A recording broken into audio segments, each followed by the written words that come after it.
All right. All right, all right, all right. La la la.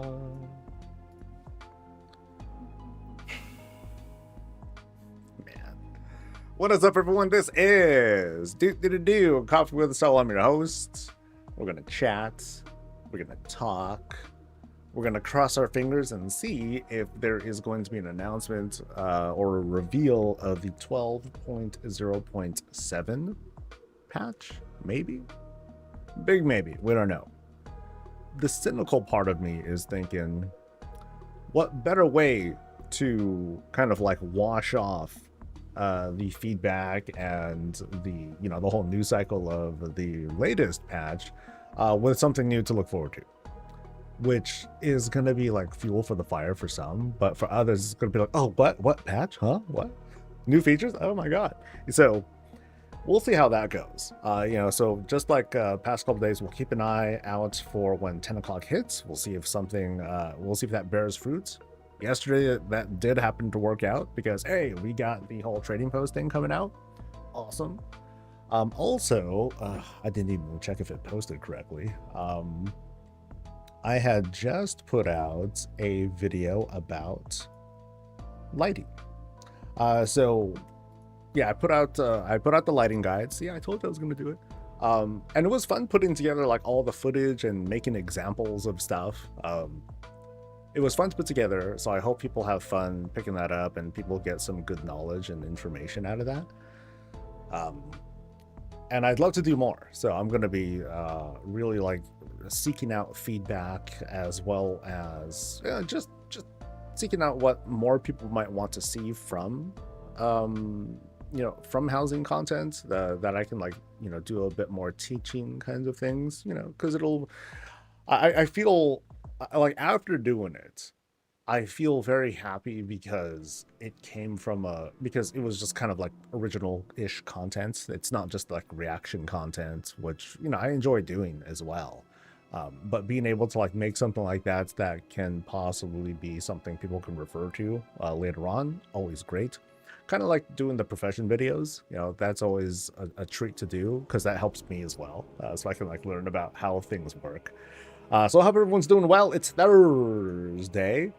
And I had a weird start to the day because I had to get on call with certain people, wink, wink, and like talk about stuff, wink, wink. And I'm pretty excited about like the near future, and I'll be excited to like share with you folks, especially you folks, about what we'll try to do. It's not going to be anything that special, but we'll see. Let me say hi to people real quick. What is up to Puddle Jumper? You're the first person to say hi. Hey, what's up? What's up to Boomer and Hazelnut and Telani? What's up to Panda and Ravens and Malvenu? And to Darth and Arcadius and Grizz Girl. What's up to Miss Lilith and Mama Snooky and the Meerkat and to the rest of y'all? Cheers. What's up to all the beautiful digital smiling faces who are going to be joining us throughout the day? What's up to the lurkers? Hey.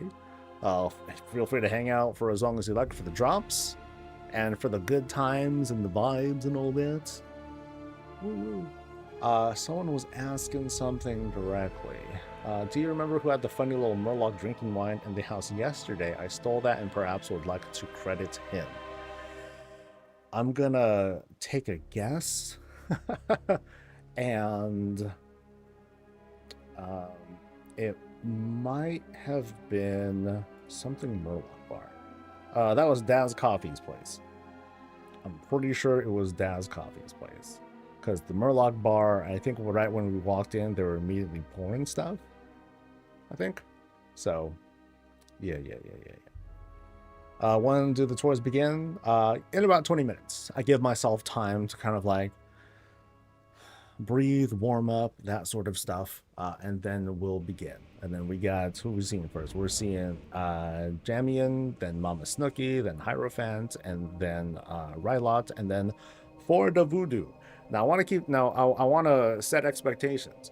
When 10 o'clock rolls around, if there is a patch announcement, then I'm gonna skirt and we will, take a look at that. We will pause things, or at least as soon as if I happen to be in the middle of a visit, whatever. I guess it kind of depends on this first one. If I'm in this first one for a while, then we'll just kind of hold off and wait, and then number 7 we'll have to like wait a little bit longer. But yeah, again, setting up expectations. Can I write the name? Yeah, sure.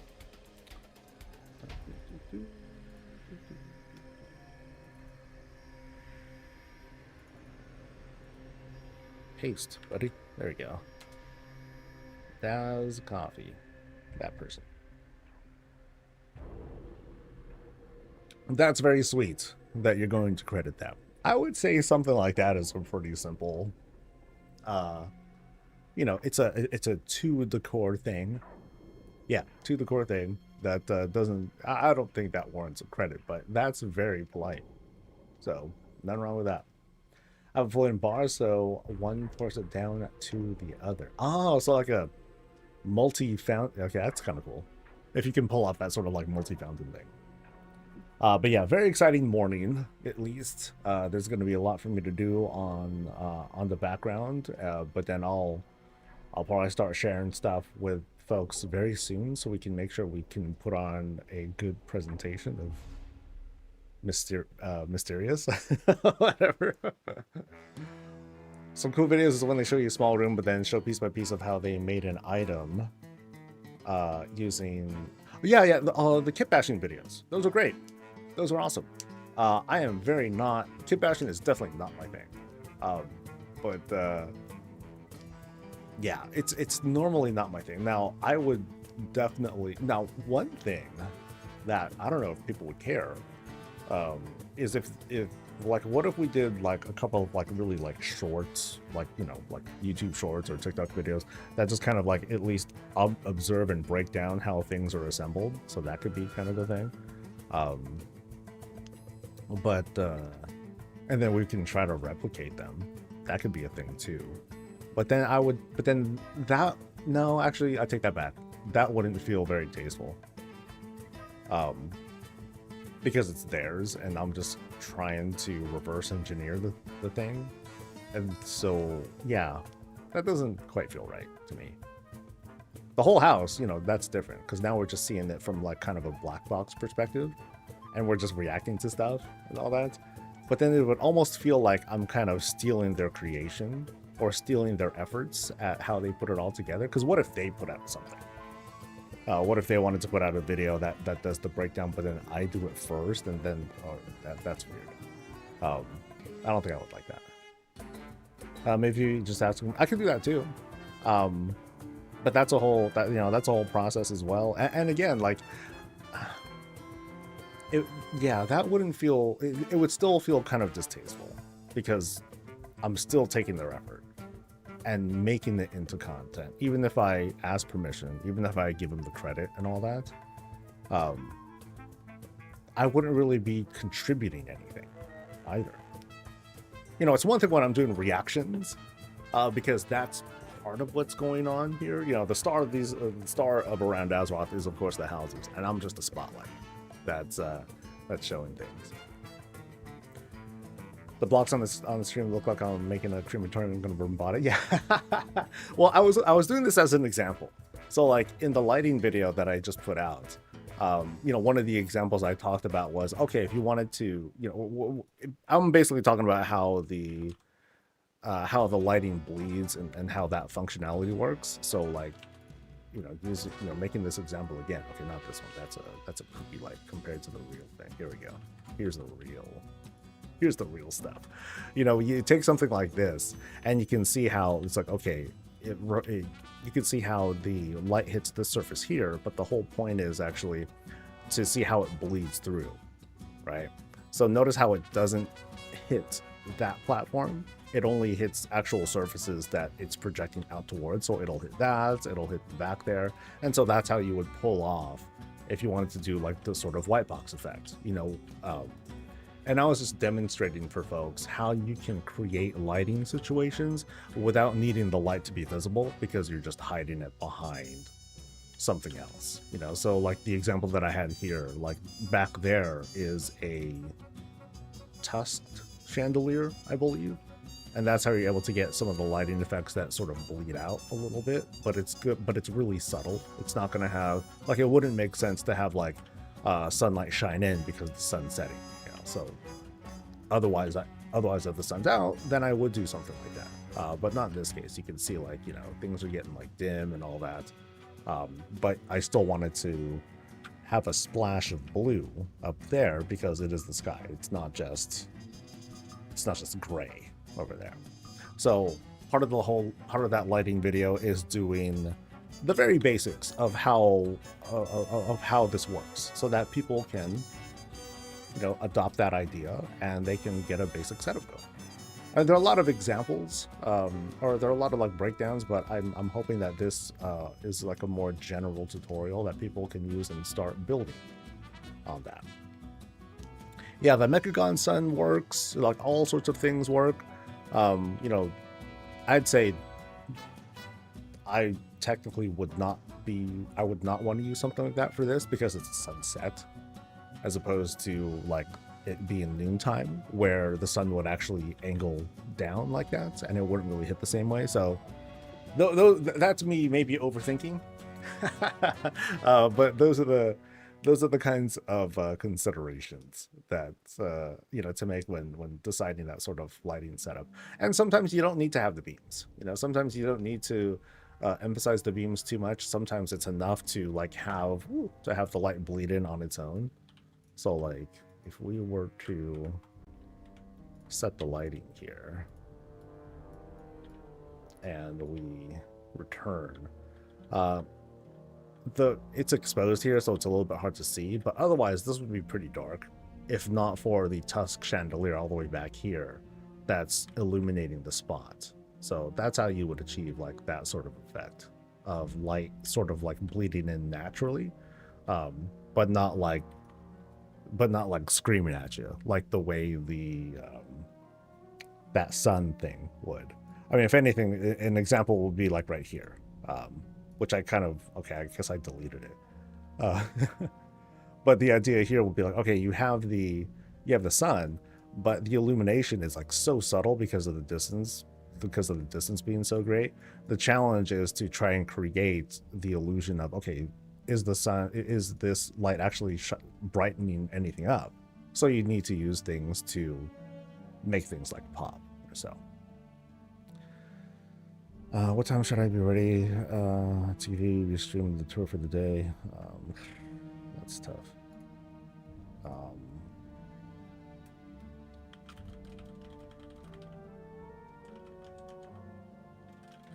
If there'll be a patch, that's fine. Sunset looks good. No, thank you. Yeah, it was just I was impressed by it. I was like, oh wow, this came out really good. I really enjoyed how this came out. And part of the trick too is using the gradient from that comes from this window. So you can kind of see like it sort of pops like that, but it's actually it's not a light source necessarily, right? Like here's the window, but it's not actually the light from the window that's illuminating much. It's more like this sort of like glow that comes from it. So like another example would be something Herondar. So like there's this lamppost, which is like, oh, okay, this looks like neat and everything, but it doesn't produce light, which is kind of goofy. You can kind of see here, like you see the glow, but that's a texture glow. It's not a lighting effect. So here's something like that, like we could use as an example as well, because this is actually pretty big. So if we take that, bring that all the way down and push it all the way back here, we're not getting the lighting effect, but we're just getting like this bigger texture that I hope kind of comes through. Actually, it doesn't want to come through. Well, that's kind of, actually, let me just make it bigger. Let's see what happens if I make it like hella big. Either that or the other textures here, they're just not really showing it the same way. So let me back this up again. Okay, so this time the whole texture does in fact fade through. That's interesting. Actually, yeah, let me experiment with this a little bit more. So if I take this, move it through here. Yeah, so it is this kind of texture that kind of comes through, but it's hard to, I guess you can only really see it from the side. Ah, so I think that's what's going on. Interesting. Huh. Cause yeah, it's a little hard to tell. So there's a certain trick happening here. Spin it and the light rotates, you say? Oops.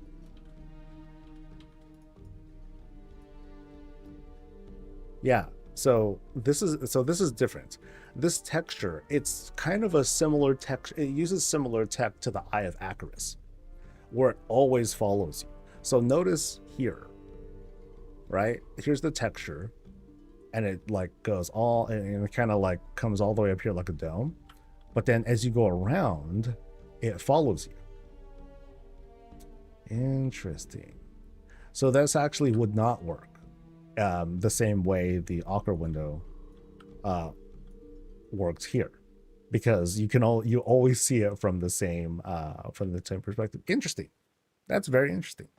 Now, what would I do with this? I don't know. Nothing comes to mind yet. But I'm sure there are applications to this that you can use that can create like some neat effect from it. But not what I was talking about. Not what I envisioned. So yeah, that's neat.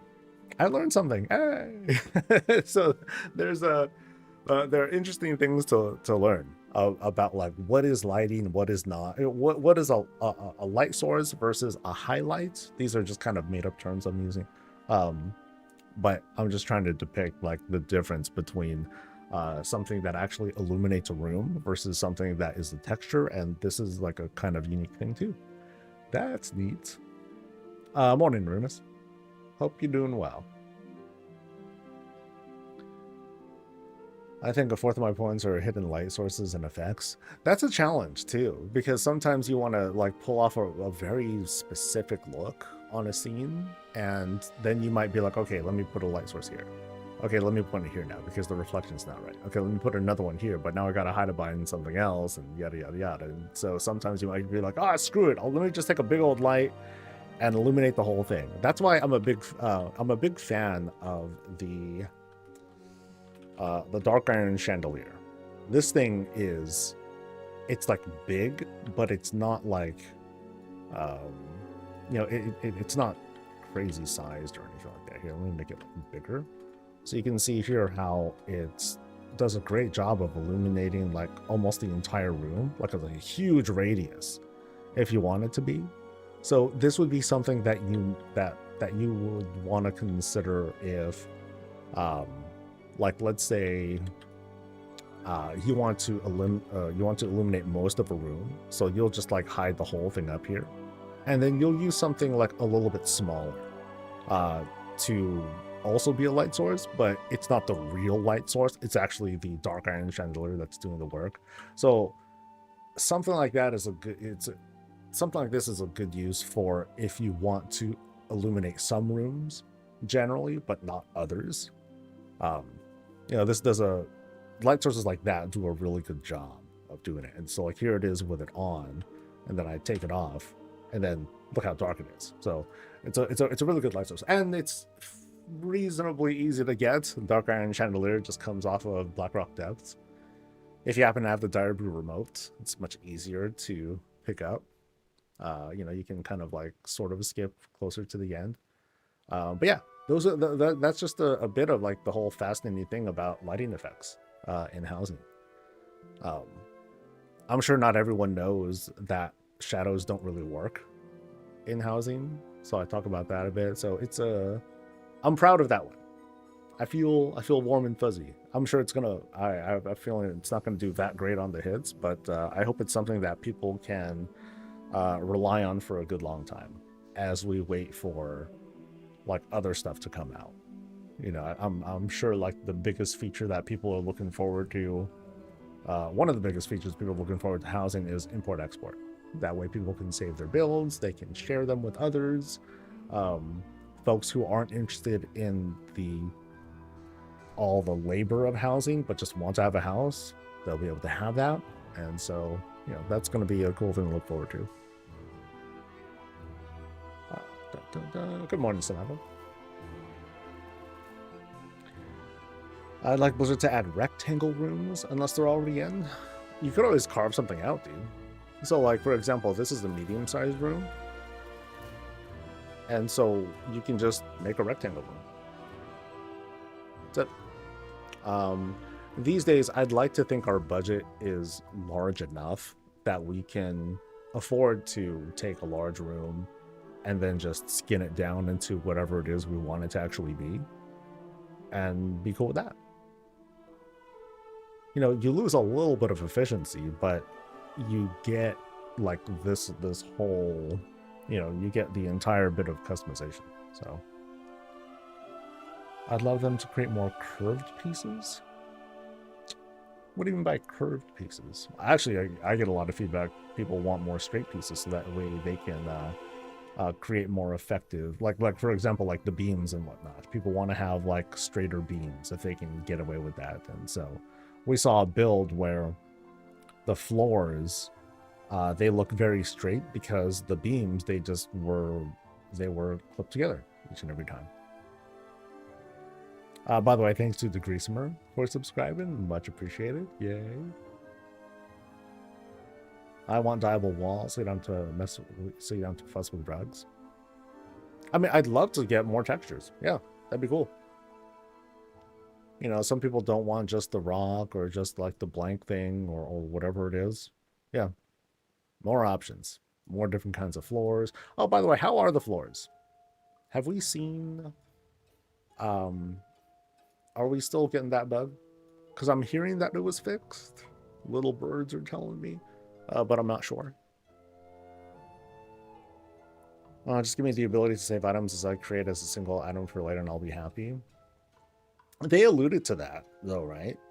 So imagine this. Like, it might not be the exact thing that you're looking for, stamina bags, but we'll be able to import-export, which means we'll be able to save stuff.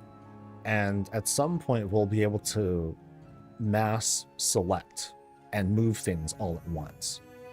So by combining those two features, cool. We can have this room full of certain doodads or certain objects, and then we could just like grab. It's as if we drop down a storage box or something, and then we grab everything and pull it out. Not exactly what you're looking for, but at least the workaround is in the realm of imagination and expectation when we get around to it. So that's what I get. That's what I get for starting my morning off a bit too early. I'm getting all like ranty already about stuff, and I haven't even started visits yet. Sheesh. Like, I might need to go get more coffee already, because like I started the day that early. I was like, yo, we're gonna get on a call now? Are you serious? I barely started anything yet. Shoot. All right, so 23.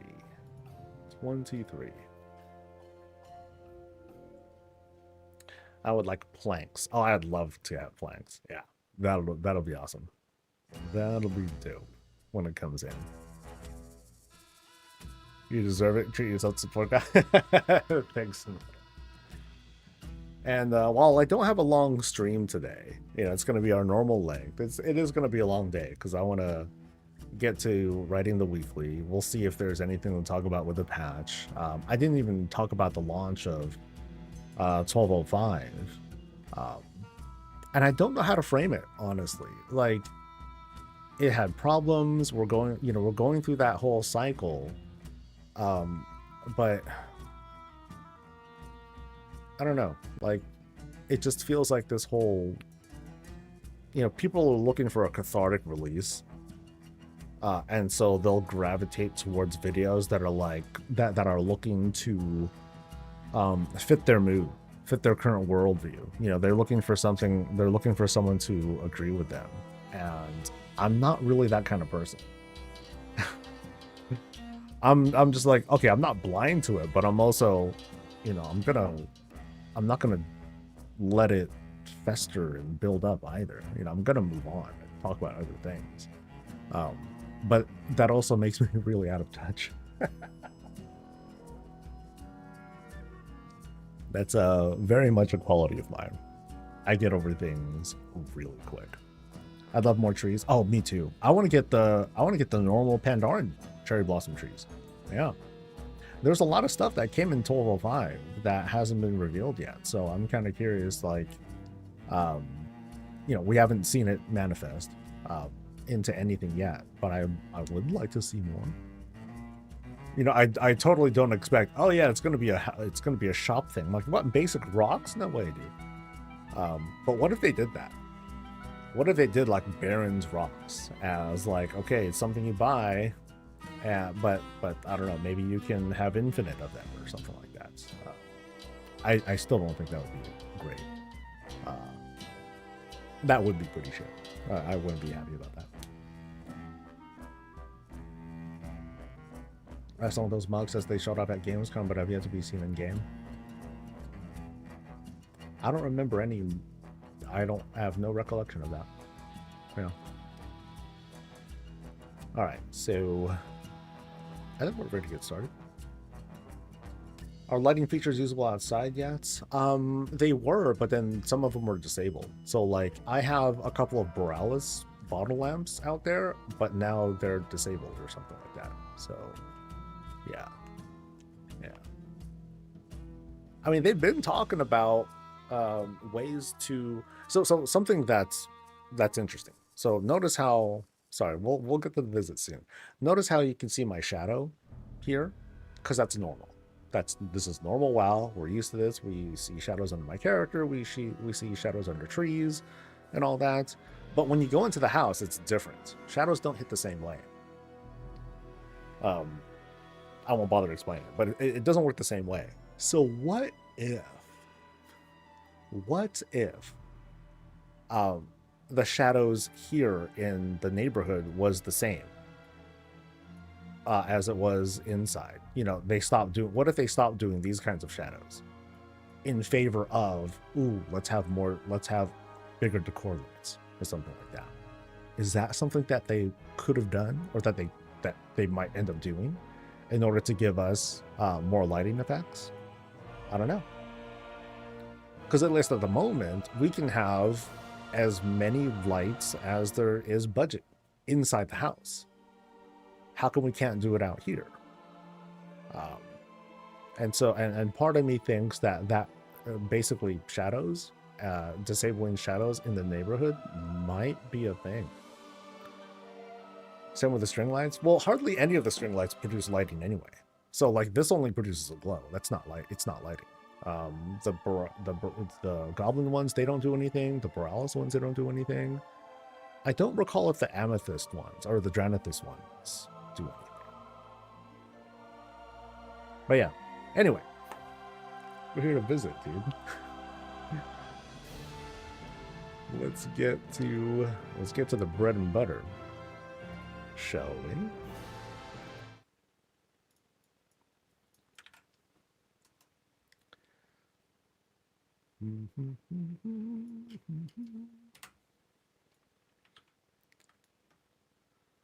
Alrighty.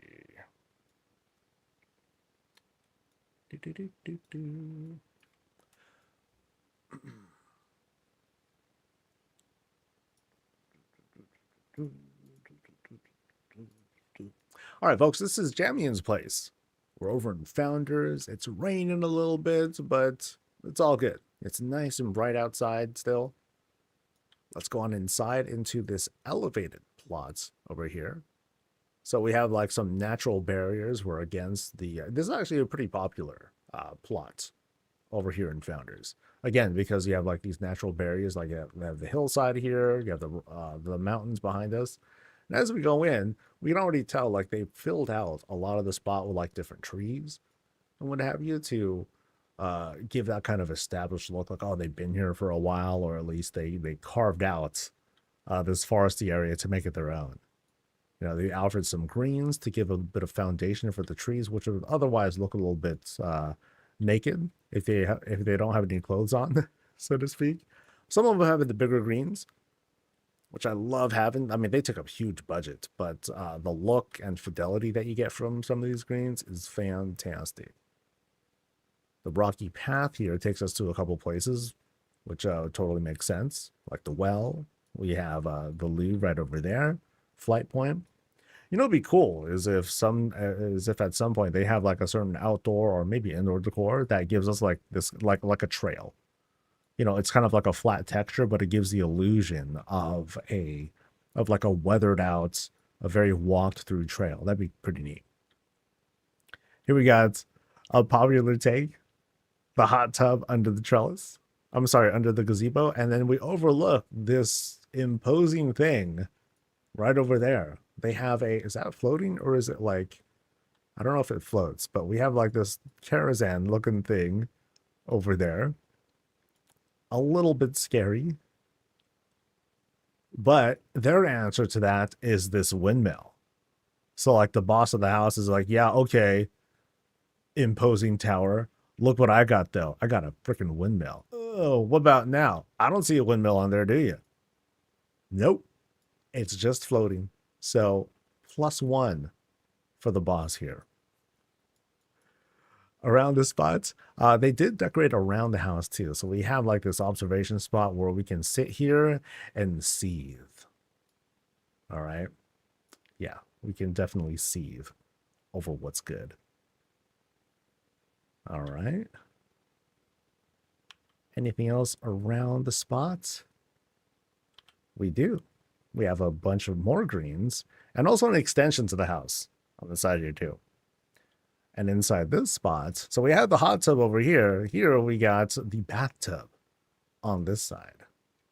Very brave, but at the same time, you know, you got everything you need here. It's nice and isolated. If someone really wants to get in, then it's like, all right, you peep on me. You deserved it. Enjoy the show. But we got everything we need there for like this whole like self-sustaining bath. Yeah, we actually have like the whole bathroom here. So it wouldn't surprise me if there was no bathroom inside the house at all. I mean, hey, not everyone gets like full plumbing and all that. Right up front, we just have like a couple more greens, including the trellis to give, you know, a little bit more to the front. And we will head on inside. Just kidding. We won't. Sorry, because the patch news came out now. So thanks, Mage Master. Oh boy. Oh boy. All right. It's like the best I can hope for with an interruption. But we're shifting gears. Sorry about that, Jamian. I told y'all things could get in the way. All right.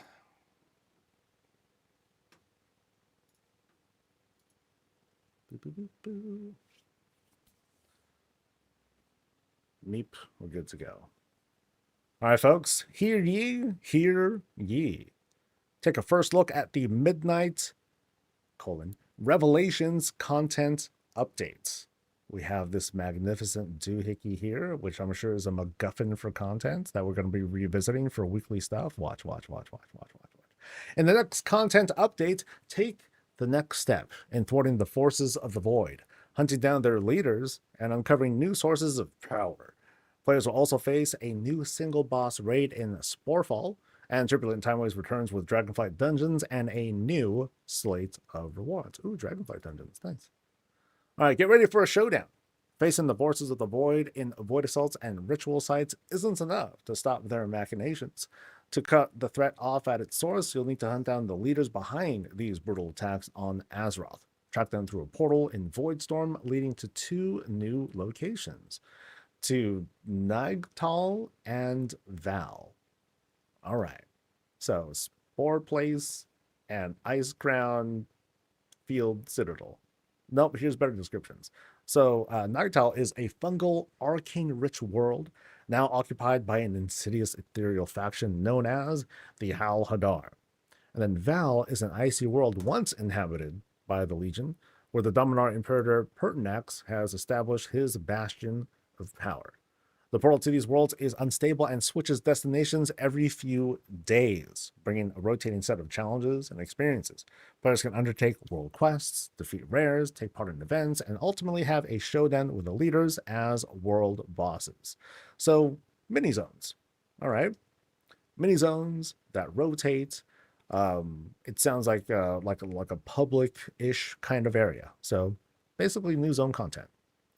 Gain new power with the Omnium Folio. See, I told you there's a MacGuffin thing. Watch. Join Magister Umbric and Grand Magister Ramat. They're like the Bert and Ernie of WoW right now, I swear. Join them on a mission to reconfigure and restore the Sunstrider Omnium. This ancient elven relic was originally created by Dathomir Sunstrider to study and observe the various schools of magic and to serve as an academic repository. After years of silence, the Sunstrider Omnium has now reawakened, unsettling the Magisters and sowing disarray among them. Once unlocked, you'll be entrusted with the Omnium Folio, a runic ledger containing powerful runes of power you can use in battle. Borrowed power. Continue taking part in weekly activities to imbue more runes, customizing these initial runes and unlocking their maximum potential to aid you in the fight against the void. I'm getting strong Diablo vibes all of a sudden. And then here's the new raid, Sporefall. How dapper does that look? Sporefall is a single boss raid located in Harrendar, where you'll face the fungal giant Rotmire. The raid will be available in Raid Finder and yada yada yada. For this raid, we're also trying something new for Mythic difficulty, which was previously announced. Flexible groups of 15 to 25 players for Mythic. Ew. And that's all that is for so far. Go lore walking, with the Loa. Experience the lore of the Loa with assistant lore walker Lili. Wait, not Cho? Okay. You'll dive deeper into the stories of the Zandalari, the Drakari, the Gurabashi, and the Darkspear trolls. Oh, is that so? Wait, are they giving us 4 things? Huh. Yeah, if they give us 4 stories out of this, that'd be pretty beefy. So it's going hard on the troll stuff. Almost like it's a precursor to what's happening in 12.1. Okay, so help Loa Speaker Breck hatch Janeli's new eggs. More content. With the return of Janeli, the Loa of Fire comes a return to past traditions. She's ready to bring a new clutch of eggs into the world, but Loa Speaker Breck requires assistance with the ceremony, and with ensuing all the Loa's young are released safely from their eggs. Be a part of welcoming the first of her offspring and protecting them as they take their first steps. So I guess the vibe here might feel a little bit similar to, I don't recall this very, very well, like the whole kind of like the draconic dragon daycare, taking care of them dragon babies. So it could be something like that. And I thought that was pretty fun. And now begin the next chapter with Zul'Jin. They look like orcs, which is very bad. When they hear your call for a special gathering, Zul'Jin attends as the Amani representative, only to be drawn into an ancient mystery surrounding the legacy of the Amani trolls. Join him and his uncle, Kindru, on their journey to uncover the truth. This content will arrive after the release of the update. Time gating. And then Turbulent Timeways returns with an awesome looking, not for rock mount, but it is kind of a, Proto Drake. There we go. Turbulent Timeways returns with new rewards, including a new mount, the Spawn of Vironoth, and adds 6 Dragonflight dungeons to the rotation, which include Agathar Academy, because we just haven't had enough of that, Halls of Infusion, Notharis RLP, Azure Vaults, and Brackenhide Hollow. And we have another thing. A new macro holiday with Darkspear Dash. Join the Darkspear Trolls and their Zandalari allies as they race from Echo. This is, well, let me read this, sorry. They're racing from Echoas to Silvermoon City for an in-game event inspired by the running of the trolls. There we go, the community event. Prepare to run, leap, and spread a rainbow cheer along the routes. I'm going to love the YouTube comments for that one. And then we're adding some additional quality of updates to raid frames, damage meters, and more. So I'm immediately going to raid. Here we go. I was hoping and praying that the MacGuffin thing that would, the weird power thing that would take us into the next season or whatever, that it would just come purely from the raid. Right now, at least, the news of this is a little bit vague. So all we have, okay, cool, we get this Omnium Folio. It's going to be a thing that gives us power that is not gear. Now, because of the behavior of this thing, I'm wondering, how long is this going to follow us? How long until this thing just kind of falls off? Because this has very familiar trappings. We're going to get some sort of feature that might have us do side stuff that we collectively may or may not be interested in. If it's something that is, if it's the kind of feature that we've been seeing lately, and with that I'm talking about, hey, if you do season content, any season content, it's going to contribute to this. Okay, well that's kind of a passive thing. Hey, you're playing the game, you're doing end game stuff. You'll eventually power yourself up and get like these zany powers. Now, because from the looks of it so far, it's not. I'm not sure if it's gear or not. If it is gear, okay, cool. Then we will also return to, again, familiar trappings. So okay, this will be good for like a little while, and then it falls off. If it's not gear, then that kind of switches things up, right? It's going to mean that people will be like, okay, I have to do this on my alt or whatever, and I might, unless it's warbound credited or whatever, then I might have to repeat this process again and again in order to keep this thing relevant. So it's one of those things where it's like, okay, I have to do this before I can start playing the game. We'll see how that comes off, because we only have 2 paragraphs to work with, and we'll see how the data mining looks as soon as the PTR is available, which I'm going to guess is going to be pretty soon, if not as we speak. As for the other stuff, some of the stuff has been announced already. I think it's cool that we're going to get some more lore walking stuff. There's a lot more that I still need to do.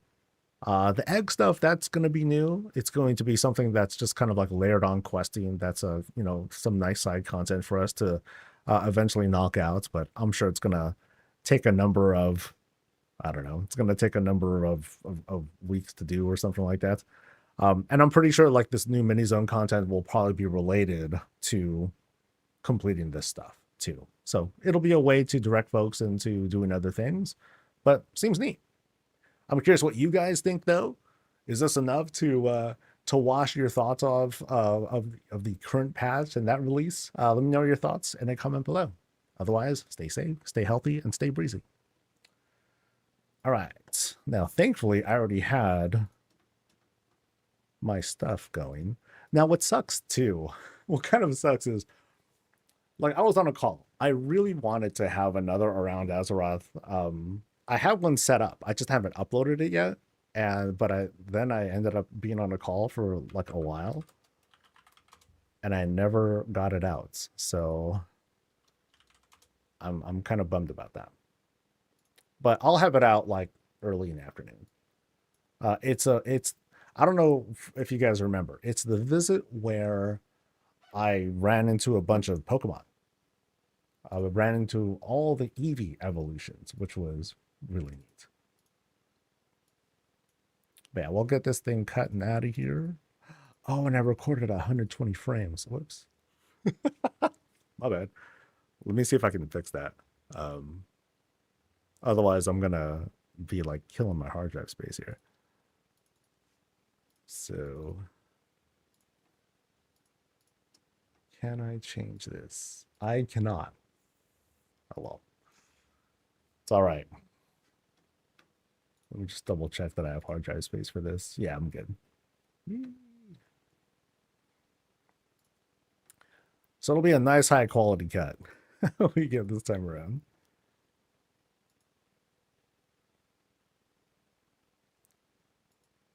All right. No catch-up events? Oh, you mean like gear catch-up?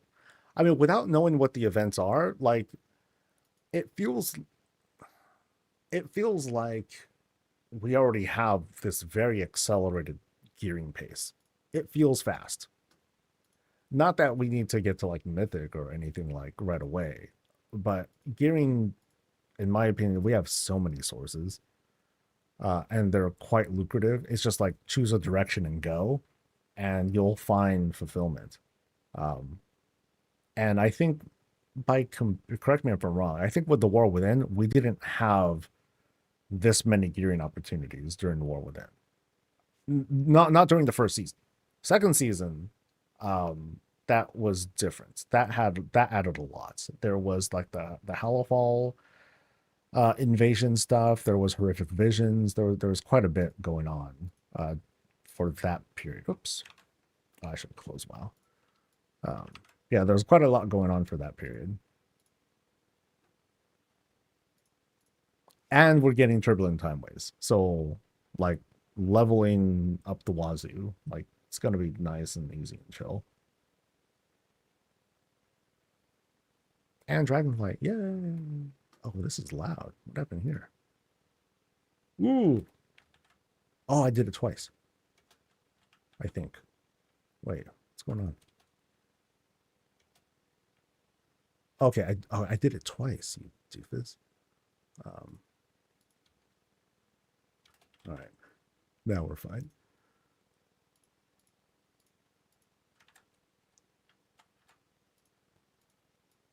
And okay, now it's not popping. Wait, what'd I do? What did I do?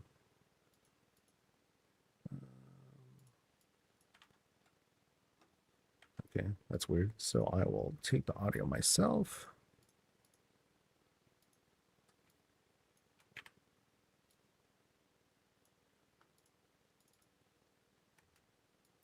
Boop, boop, boop, boop, boop. All right, cool.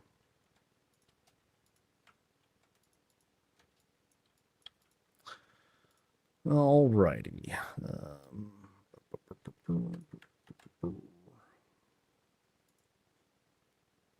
It's like I was saying, oh, I'm cool with reaction content sometimes. Hit this one.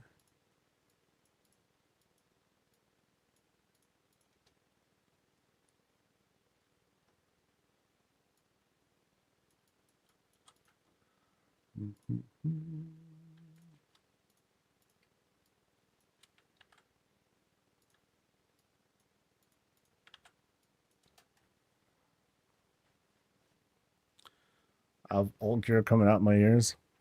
Yeah, between the different kinds of warbound gear that's available, I've been sharding all mine. I've been sharding and getting rid of that stuff like real quick because it's like, okay, like the shards, they're still worth like money, so I might as well pick these up, or I might as well get rid of them because I don't do alt stuff, you know.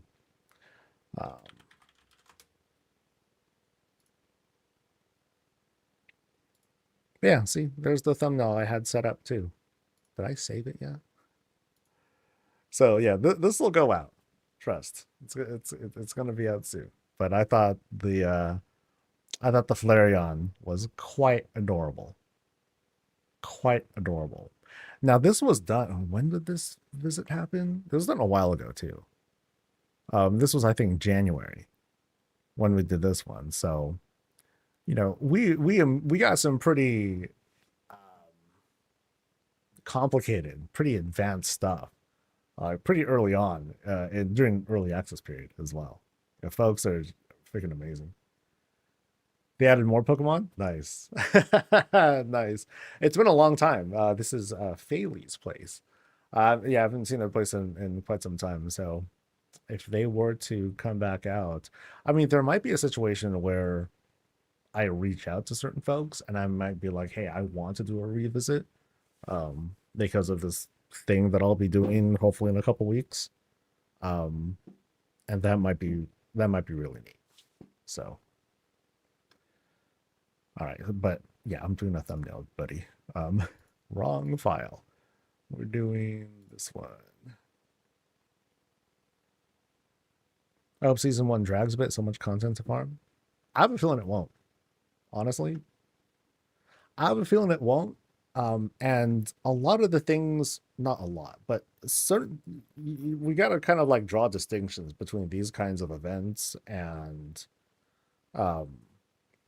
and other bits of content that are being presented to us, not everything needs to be done like right away, and it doesn't make any difference. Like for example, Abyss Anglers, it's something that you can finish in just a few hours, but also whether you're playing it now or if you're like brand new and you play it like years from now, expansions from now, the gameplay is going to feel the same.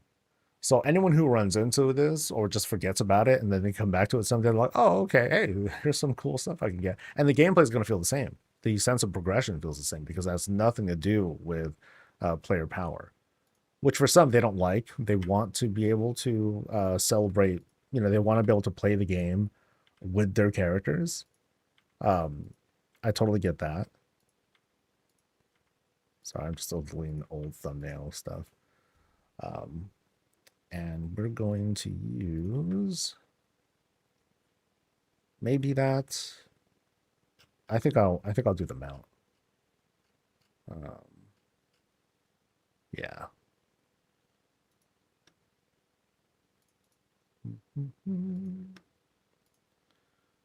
We're suckers for mounts. This is quite clickable, I think. All right, so that is, we're still encoding, right? No, oh, we're done already. Nice.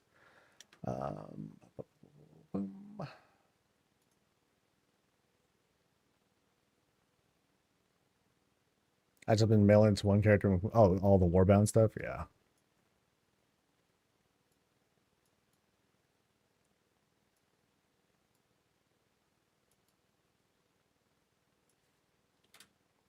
That does look cool though, by the way. Even as a non-mount person, I acknowledge how awesome mounts can be, for sure.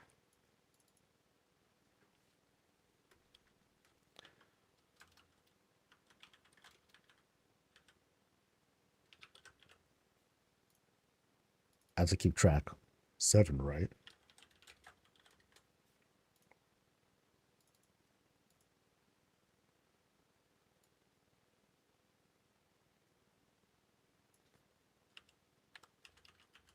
Nope, that takes up mount space.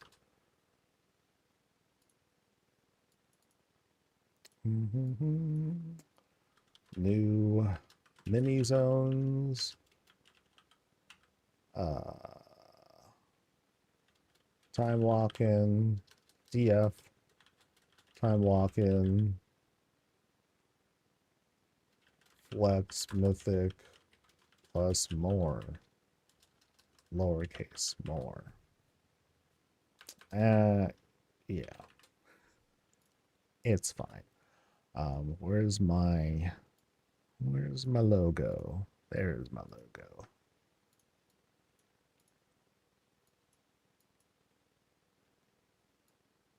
Ooh, too bright. Nope. I don't think I need to do much there. So cool. Boop, boop, boop, boop, boop.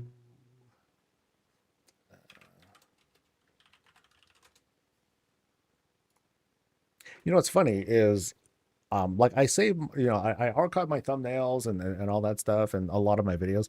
From the looks of it, exactly 1 year ago, April 30th, there was some announcement and I reacted to that too.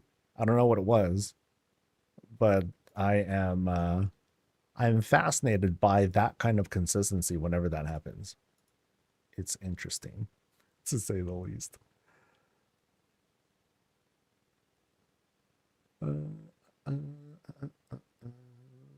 Is it time walking more lore mastering stuff? There's time walking, there's lore master stuff, there's new zones, there is this MacGuffin borrowed power like thing, which we don't know much about. UI stuff. Yeah. It's a 0.7.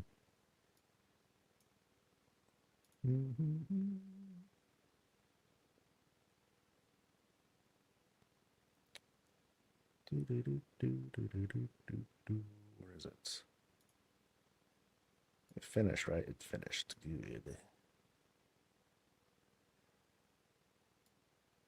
Good.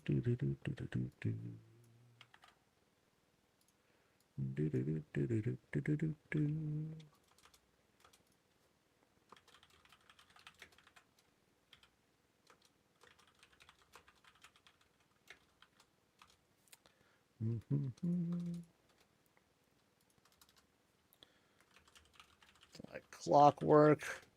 We just got news of the upcoming 12.0.7 patch with new zone and progression content, mythic flex for the new raid, dragon flights, time walking, and so much more! Exclamation point. All right.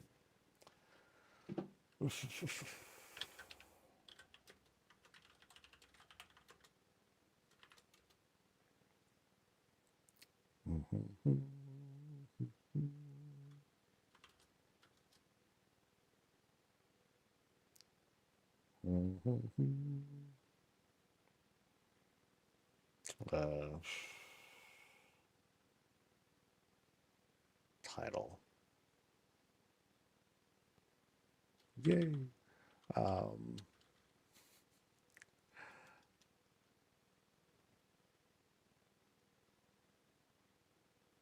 Hi, are we getting high heels in WoW with this patch update? High heels? Not that I know of. That would be weird. You don't run. You don't do like these full sprints. Well, okay, you can, but no, that otherwise if they ever do high heels or like, high boots or whatever in WoW, they better, give us like cool walking animations. Like I want like, model walking, and I don't know how to do it, but I want like new kinds of walking animations. That'd be sick, actually. So I'd be cool with that. I don't care if folks are like, "Oh, this is so gay." Get over it, dude. Now it'd be cool to have like a whole like swag walk too. Don't get me wrong. Like just having any new animation would be like sick. Uh,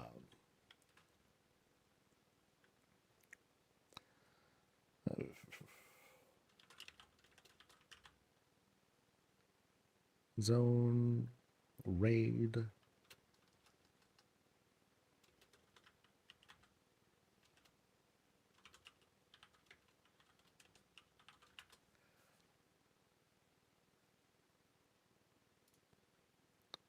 Boom, boom, boom, boom, boom, boom, boom, boom, boom, boom.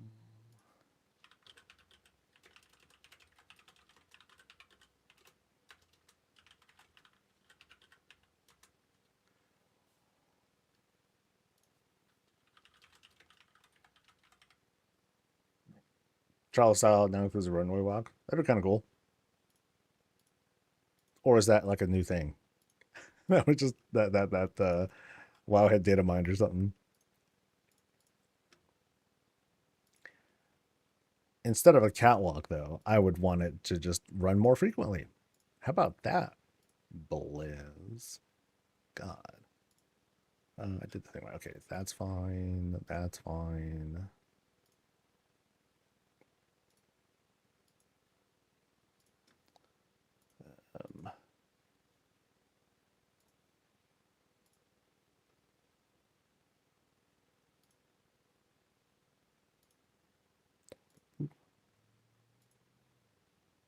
All right, we're good.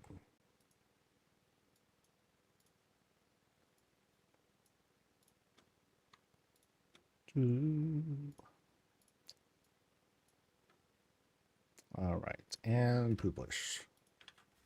And there it is, baby. Blue steel look. That would be pretty funny, I admit. All right. I can recover from this. I can recover from this. No one is in shambles. Everyone's fine. Let's get back into it, buddies.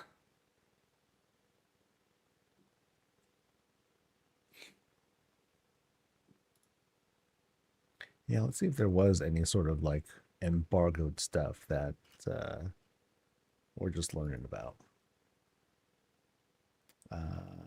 Nope. No, they have not.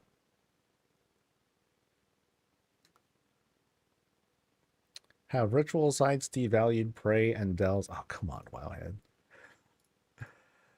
Oh, Wowhead, Wowhead, Wowhead. This guy.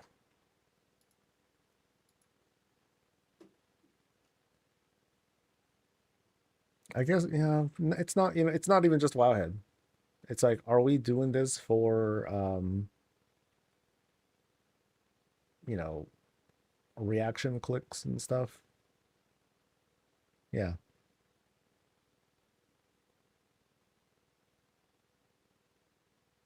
Should I talk about that in the weekly? No, that I don't know how well that would go. I don't know how well that would go. All right, let's kind of reset ourselves, right? We're doing a visit. We're checking out Jamion's place. And we're back in the game.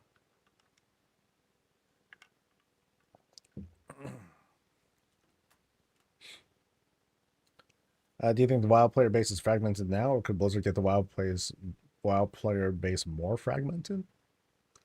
I guess the concern is like, should the individual player care? As long as they're having fun, right? I mean, we would think of like WoW Classic as, there's like a very narrow scope of things to do, but you had players closer together. But at the same time, you had players just kind of funneled into these activities because there are no other choices. Now there are just more choices. So it's kind of similar to the whole, oh my God, there's like so many currencies. Why are there so many currencies? It's because there's more things to do. That's it. The floors are reset again? Okay. Darn, right? Don't just say that. So I guess the bug still is still in effect. That's a bummer. Um, actually, I can say this. What floor is it supposed to be, Jamian?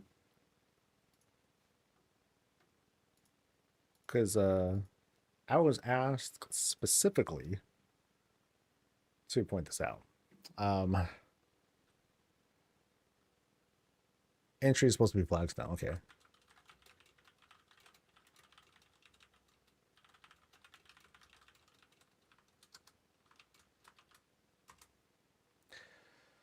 All right.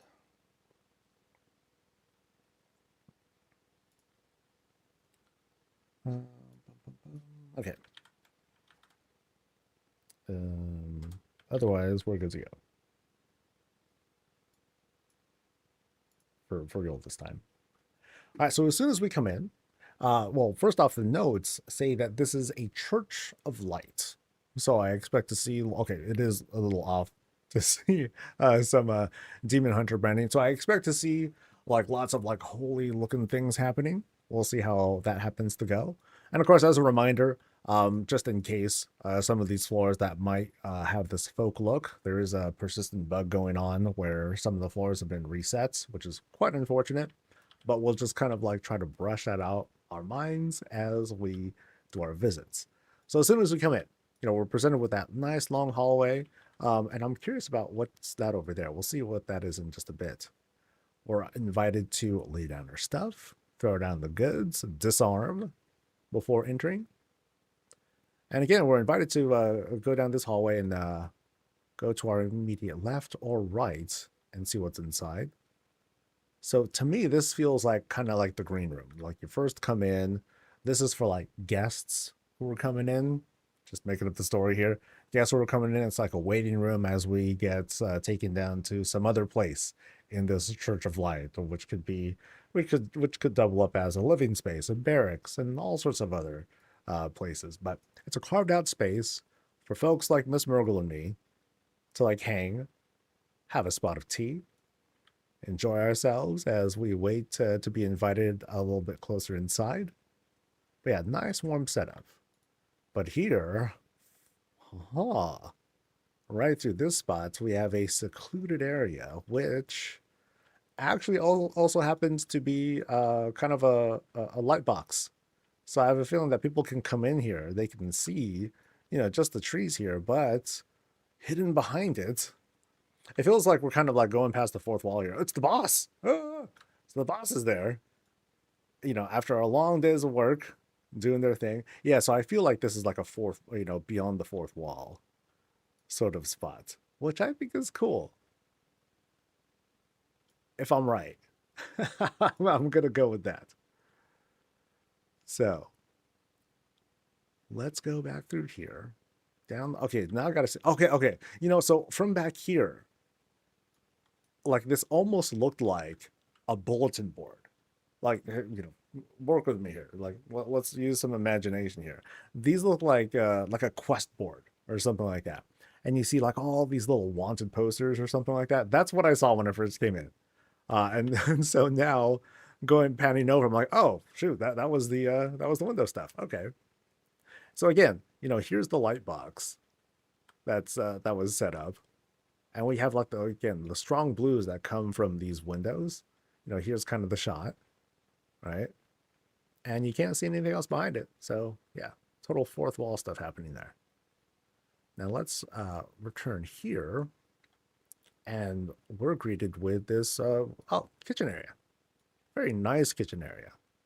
What I like about it is how the space it's fairly tight.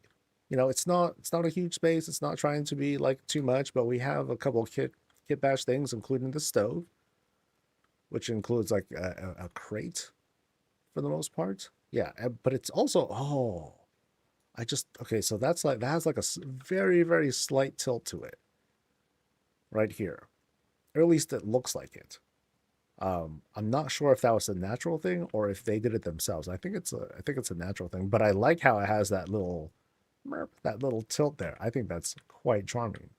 Burners are going, even though there's nothing being cooked right now, so this is incredibly unsafe. But at the very least, the fumes are being sucked up by the upside down fireplace right there.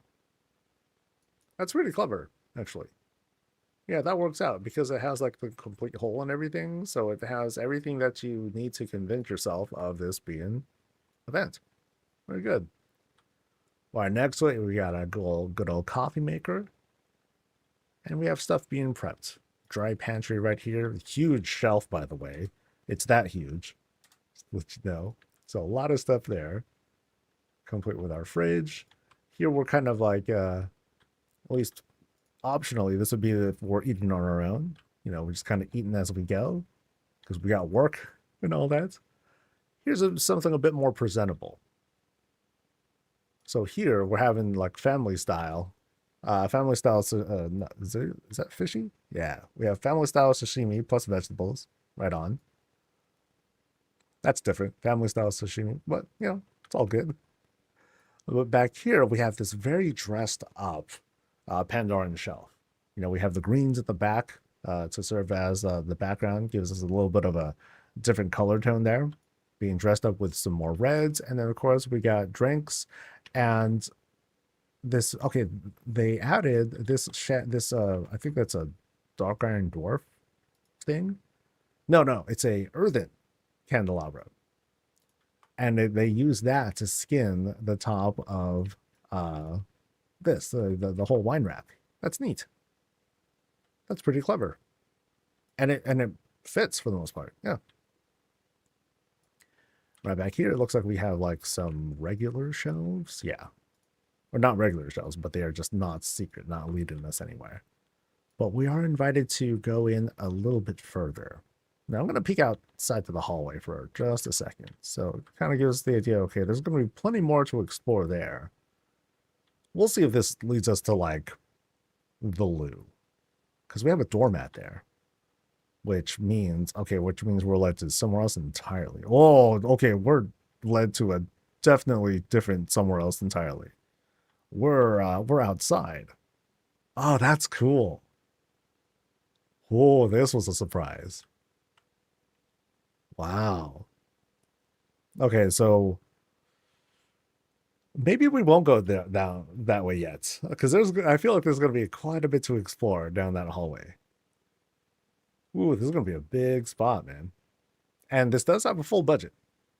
Oh, just go this way first? Okay, so I am instructed to go down the city street first. That's how it's feeling to me. So I'm gonna guess that this is supposed to be like stone floors for the most part. But let's see what's going on. So first off, we have the rocket store, or the engineering shop. Oh, nice, nice setup. Good themes here. You know, we have some really strong themes for I hope to see in each of these spots. So we have like this basically a ladder we're climbing up. Oh, very extensive work with getting all these connections to work properly. Oh boy. And right up here in the workshop, yeah, more machine work. The whole garage thing. We're experimenting, we're building, we're hopefully not burning anything down. But yeah, very neat. So it's more like I'm seeing this as like shops. Ooh, we'll see what's up there a little bit later too. Um, so it's kind of like shops, but also kind of like celebrations of professions too. And each of these spots, you know, they made sure to give like this, you know, level of customization and personality that's more than just the sign. You know, we have like some pretty tasteful presentations of like things that help to give character and give distinctions between each of these places.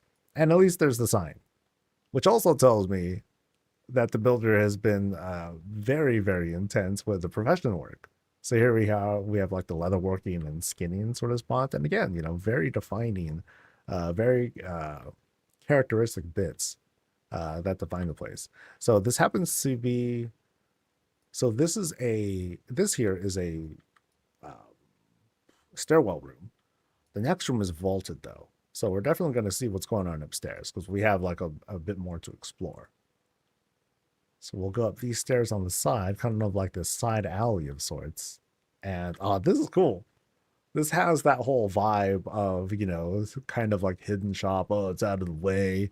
You know, whoever's in here is like this grizzled shop owner, but they've been here for 70 billion years and they make the best things, but no one's heard of them. But no, it's an apartment. Okay. Psych. All right, so in this case, yeah, not so much. We just have an apartment set up. Oh, and, oh, that's interesting. So there is a drop down here. Whoa. Okay. Can I go back up? No choice. We're all in now. Boop. All right. So now what will we discover? I don't know, actually. Um, uh-oh. Cushion chair?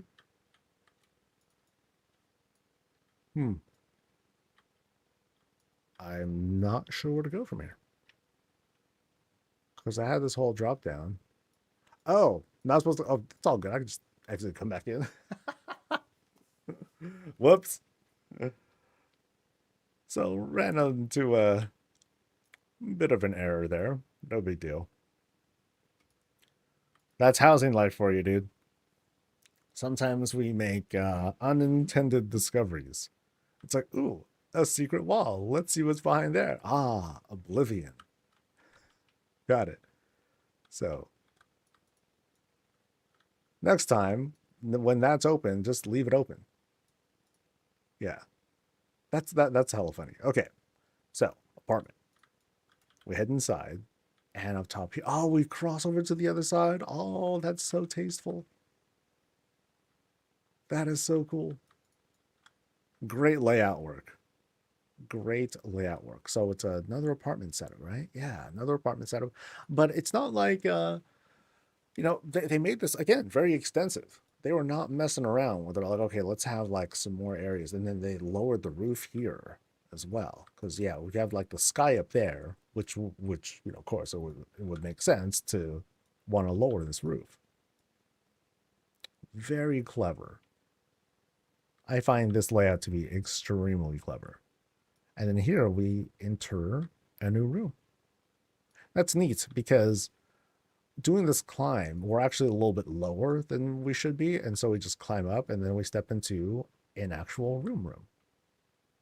Neat. Oh, full trophy room with all the prey stuff. And then we enter a full home, looks like. So over in this spot, living room setup. Plans for Gilneas, who's hanging out here. Mr. Snuffles, hey, what's up? Enjoy some cheese and wine stuff, and I'm hungry. One gnome up there, so more snackies, awesome. Yeah, like I said, dude, this layout's very windy, and there's like so much more like that's ahead of us. Like I don't know where we're going now. So we go through here, and now we're like, okay, now we're back inside the house. Oh boy, I have mostly lost my sense of direction here.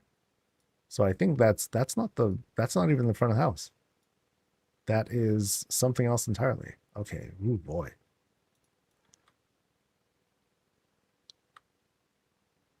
Bathroom on this spot. Nice branding with an engineering stuff. Yeah, I think I might retreat because there's things are getting really windy here.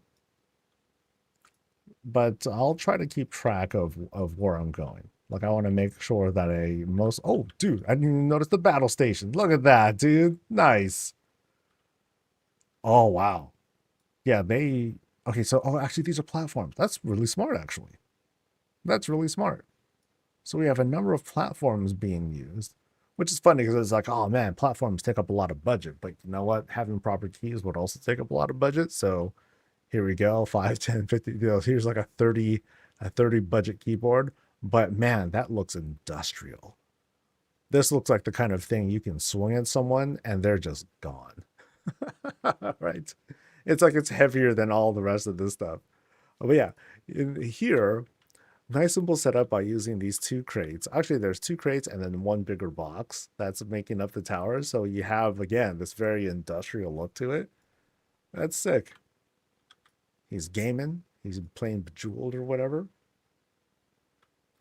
What do we have for our mouse? For our mouse, we just have what looks like a cushion. 2 cushions, probably. Nice. Really cool setup. No bed, though. Which is interesting. But you know what? Maybe that's the point. Well, we don't need a bed. We don't sleep here. We game on, buddy. All right. So we're going to, again, we're going to retreat back. Oh, there was the bed. Okay, so there was a bed. Yay. All right, so we're going to drop down from here. Boop. Oh, and that's outside. Okay, cool. So this will serve as a kind of like dead end, and that'll let us like turn back. So let's keep exploring this spot. So which shop is this one? I mean, I saw some hunter stuff, but this one happens to be, oh no, this is the leather working place that we were just at. So we have seen this one. Let's go this way. Yeah, because we explored that whole room. So now it looks like we're going into enchanting stuff. Loving the glows too. I mean, the glows pop really hard because we have the windows out here, and we're seeing it from the inside. It's like, okay, that's cool too. The fact that we can see what's through the windows. So we'll go past the flower box right over here and see some enchanting-y stuff happening inside the spot. So they did their best to like create the whole Kirin Tor vibe, with the table, the plum table and everything. Very cool. Go through the shroud. We'll check out what's happening in the inscription spot. So of course, books and books and books. Heck yeah. Oh, and a puppy to guard the books or to tear them up if left unguarded. Yeah, again, really cool with the very distinct spots. All right. Let's, can I put these back? All right, tuck those back in. So next spot, okay, so we have an alleyway that way. Ooh, and a cave. Ooh. So I'm going to go straight though, because I know that this is going to, we'll be able to come back to that spot and then retreat further back. Because boy, yeah, a huge place. So now we have What is this? I mean, it's alchemy stuff, right? Yeah, I think it's alchemy stuff. Flower boxes. Cool setups with the green rugs, by the way, because we have like this strong theme, to match the whole Kulturian greens. Looks like everything's thriving in here. You got your little I was gonna say arboretum. No, you got your little greenhouse. Yeah, things are looking awesome over here. And then on this side, oh, wait, so which is which? So that's something. That's alchemy. That's uh, also alchemy. It's not, but it's for it's specific for herbalism. Oh, come on, buddy. So here is the alchemy spot, and we're making all the good stuff: drinks, potions, poisons, what have you. Things are being ground down, turned into all sorts of stuff. Yeah, again, great theme, great theme. And then we venture outside. We're leaving town. We cross through very neatly into the skybox room, and then we have more profession stuff. So here's like all the blacksmithing and mining things happening here, and all the failed blacksmithing products. Awesome. We're just missing the Obliterum Forge. We just need that, and we'll be good to go. We also have our market for cooking. Hey, so the cooking's happening in this spot. Although we did pass by a pretty decent kitchen. It's just that this is the more public spot where we at least not exactly do the cooking, but we do some eating for sure. We're having pie. We're having coffee. I'm getting hungrier. Oh, and this is great. Love this transition out. Because sometimes this is all it takes. You just need to have like nice, big, convincing structures to close out the space, and they did it really well here. Because it starts off with like the walls that just sort of like transition out, but then they still have like, hey, cool, we're going out. There's this grassy area here as we leave, but like really clean angles here, and then things just simply extend out. The trees do a great job of covering the rest of the perspective, and then the Gilmain walls do the rest for the most part. There you don't see the walls, but you just have like other stuff out there that's helping to obscure everything, which leaves room for more stuff, such as this pond, which very unique here. They opted, instead of like just a rug, they went ahead with some bigger paving stones. They just did that, and glows that's coming from like these lanterns up top here. And the texturing on new decor, of course, it just looks fantastic. Awesome blossom. All right, so let's retreat back some. And then now we'll try to I probably won't go through that path. We'll see if I can like rediscover that connection, because I think things will interconnect. So we're gonna not resume on that upstairs path. We'll go back to the main hall, and we'll resume the exploration from there. Hopefully we'll cover everything there. But yeah, this is a neat whole profession spot. Like, I love that they put in the efforts to create like not just like a room full of profession stuff, but like a whole darn like city block that brings that together. I thought that was very cool. All right. So now we return to the hall. We have lots of class celebrations here. We actually encounter, okay, here we go. Yeah, so now we encounter like this whole walkway that we were just at, and here it is blocked. So yeah, we've connected it all the way back to the start. But out here we have kind of like this indoor basketball court. Awesome. What did they do here? So they took the unlit filigree, they filled it up. That's dope. They filled it up with like a carrot colored set of cushions, and we have basketball. A very oddly stitched together basketball, but hey, I'm sold. Nice. Really nice. Also out here, we just have some greens and some stones to lead us into who knows what. I mean, at some point we'll revisit back there and we'll see what's above. But for now, let's see what's inside this. Oh, here we go. So here is the Church of Light that they're alluding to. Ooh, that looks good. Flanked by some target dummies here. We cross through the table, the racks. There's the boss doing this thing. Oh, this is pretty. Wow. What I really enjoy about this particular presentation, like the word that comes to mind is soft. Like it has like these really like, it's not washed out isn't the word that I want to use, but it has like these, again, these softer tones to it. But you can tell like it's a very intense looking glow. It's very imposing, like as a whole structure. Yeah, it has this like pastel-y look that doesn't try to like scream at you. A lot of what you see from Paladin stuff, it's very yellow, right? It's very yellow, it's very bright, it's almost like oppressive with the lighting. Here, not so much. It's just very, very pretty looking. So let's get a little bit closer and try to do the breakdown. Um, I mean, we do have like big pieces, tables on the side, curved tables, all shaped, very meticulously placed to avoid the clip.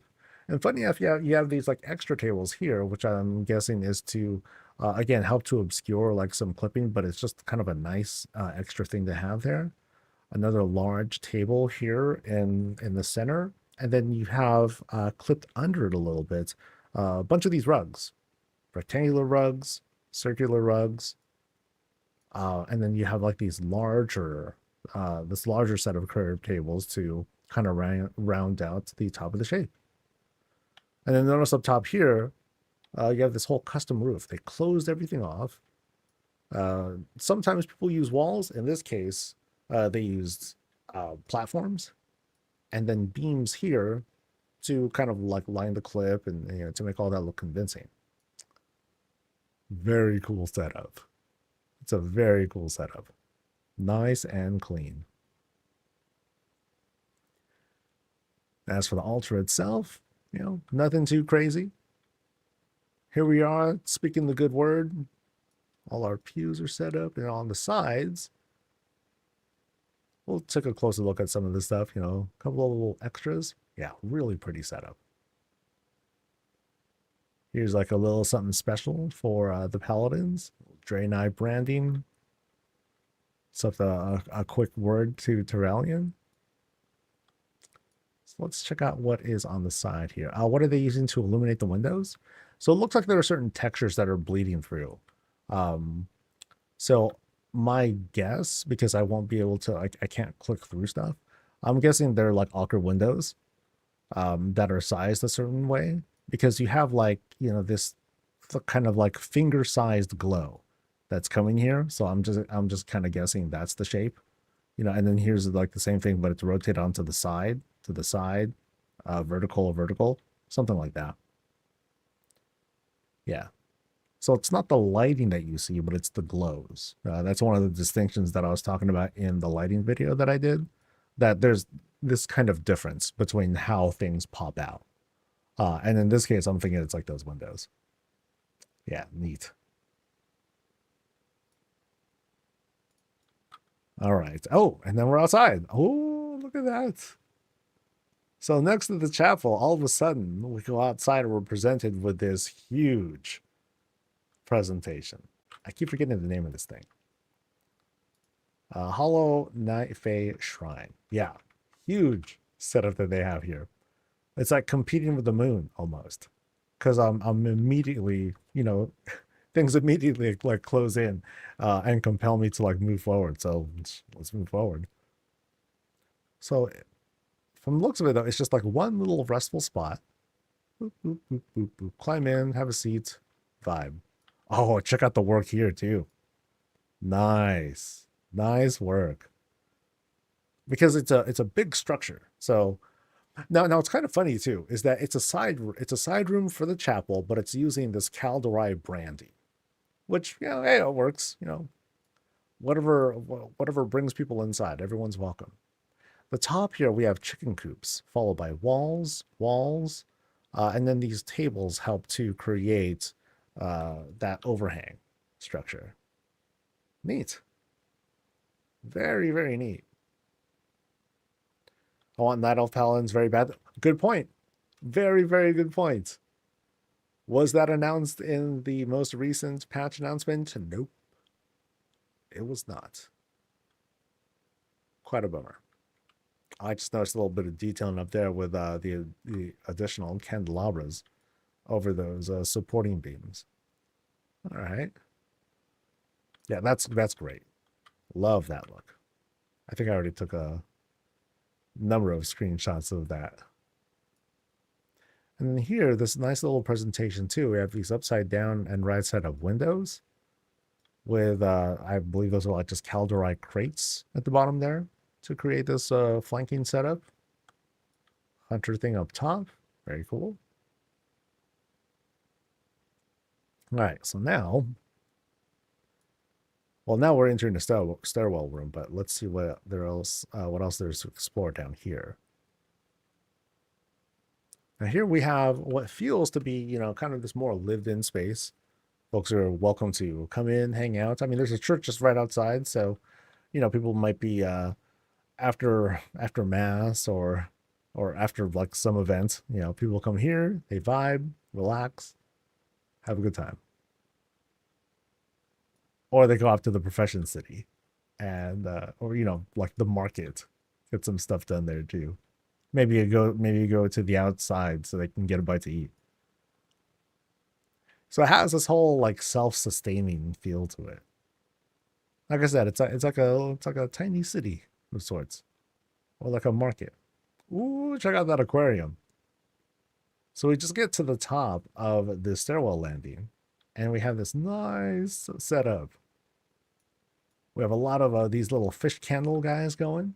Down there we have like the poor Pandaren who's just like drowning down there, but they whatever it takes to get the cherry blossom tree here, which kind of gives off a different it gives off a different energy. This almost looks like kind of like a coral reef kind of thing. If I'm just looking at it, if I squint hard enough, it has that kind of feel to it. I think that's pretty neat. Yeah, and so we got like the green fishies, and then we have the window fishies. You know, that's kind of a popular choice too. And I think there's a Sam. I think no, I think that's just part of the net.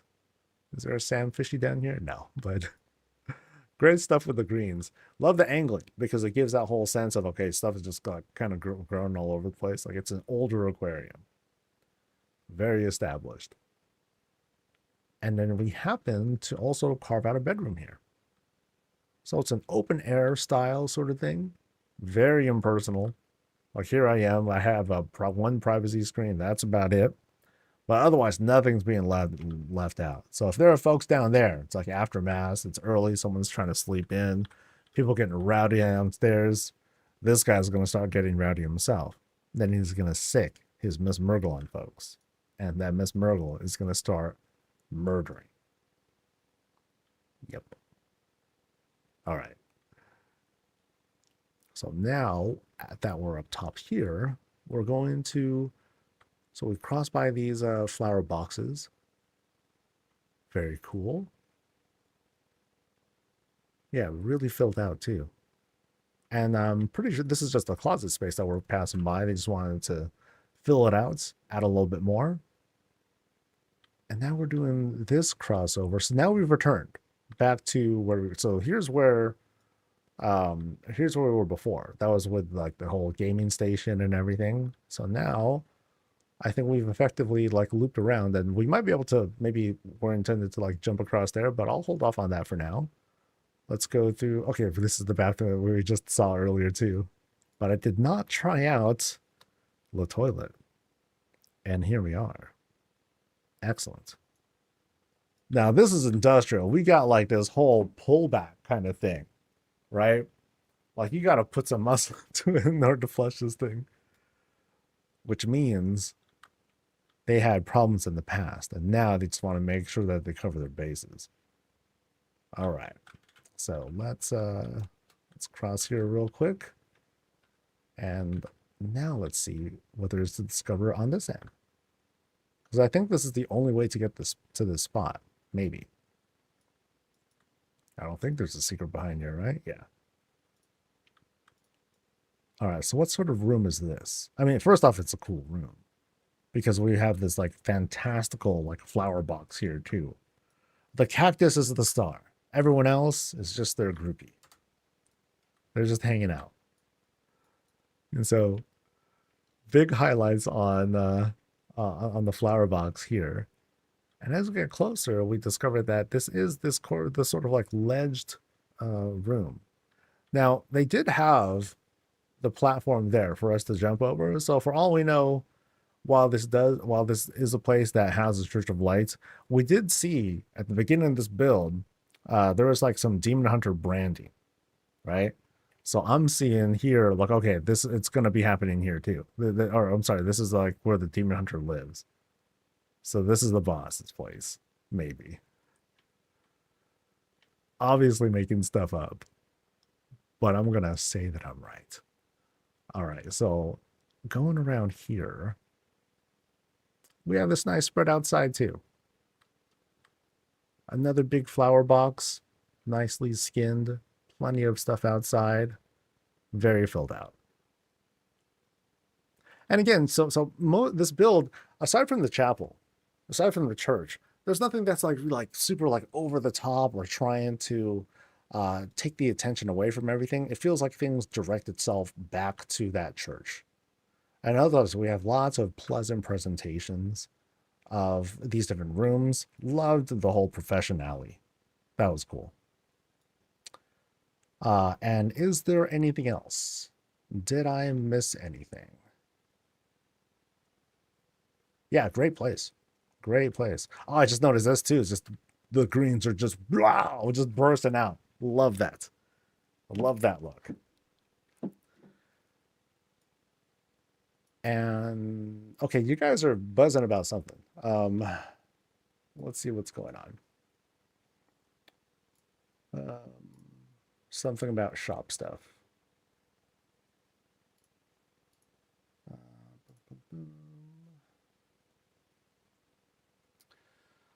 Oh my god, a new $50 exterior. Dun,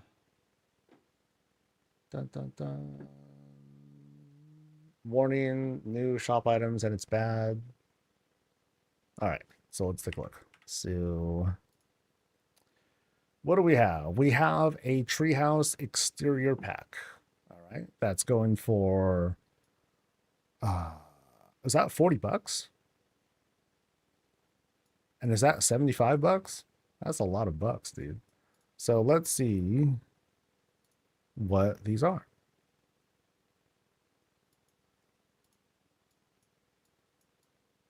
Nope. Maybe not. What about this one? Ah, okay, so here we go. So here is okay, so we got previous. Okay, so something bundle, but now what is this whole thing? Yeah, I'm not quite sure what is it gonna pop up? Nope.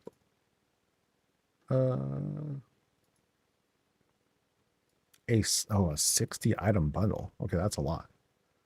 It's a house exterior that like okay, so it replaces the whole thing. Okay, got it. But I can't see it.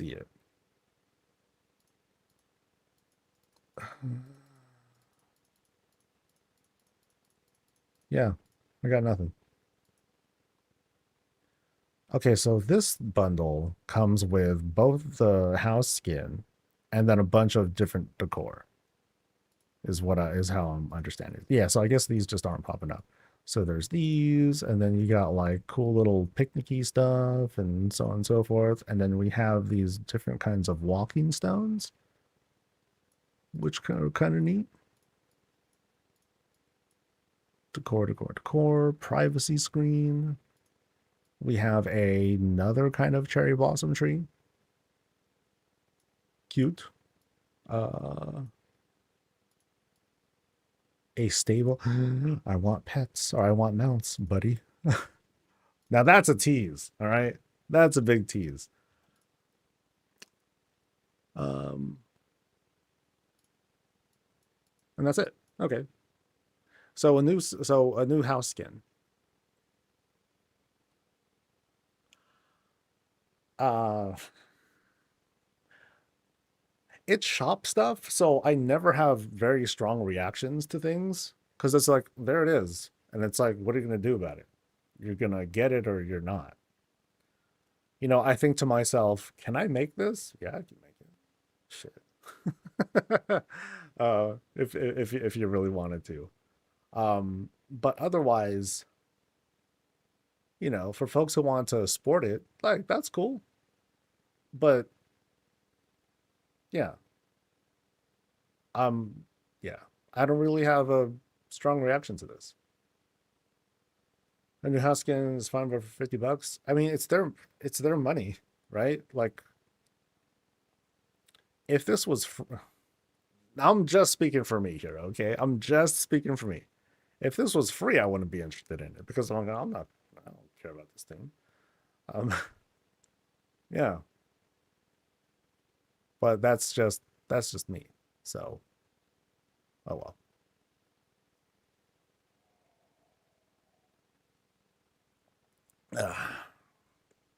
That is a lot though. So what were we saying? Like, I thought it was like this is not $75. You said that this is like $50 or something. No, I don't want to buy it. Maybe I'm not familiar with the conversion rates anymore. But uh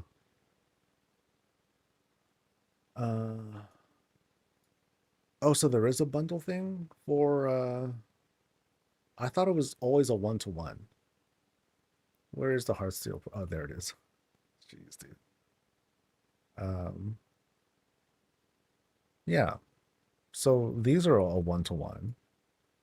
So where you're getting 4,000 is $50.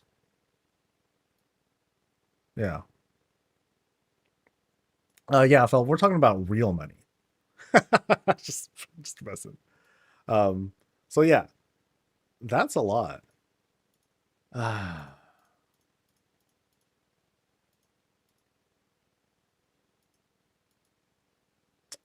Okay, I at least want to see the preview for it. That's what's tilting me more than anything at the moment.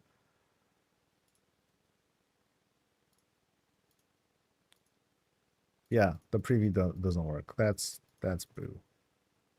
Yeah.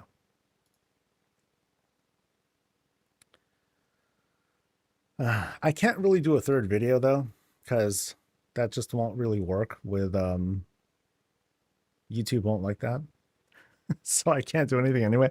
Yeah, I don't think there's much that I can add that isn't just going to piss people off because I'm just like, oh well. Um, it's a lot of WoW tokens. That is 20. That's 4 WoW tokens. That is well, 1 million gold for this full bundle. Hmm. Hmm. I love it. It's fine. I don't love it. I mean, it's more. See, like I said, I'm very much like very apathetic to it. They're going to make things. People will get it. People will not. Um, and that's it. But otherwise, as because of the nature of housing, something like this is just like, okay, here's like this pre-made thing, and that's it. It's just this pre-made thing. You know, for me, the theme is a bit too strong to a point where what else can we do with this? And I'm not knowledgeable about like the customizations and all that stuff, of course. But what else would I do with it? How else can I skin it? And of course, there are folks who they'll skin whole houses anyway, and they'll just do their own thing entirely. So yeah, Battlelands has a video on the housing. Yeah, yeah, sure. It's too expensive. It's a lot. So we'll see how people react to this again.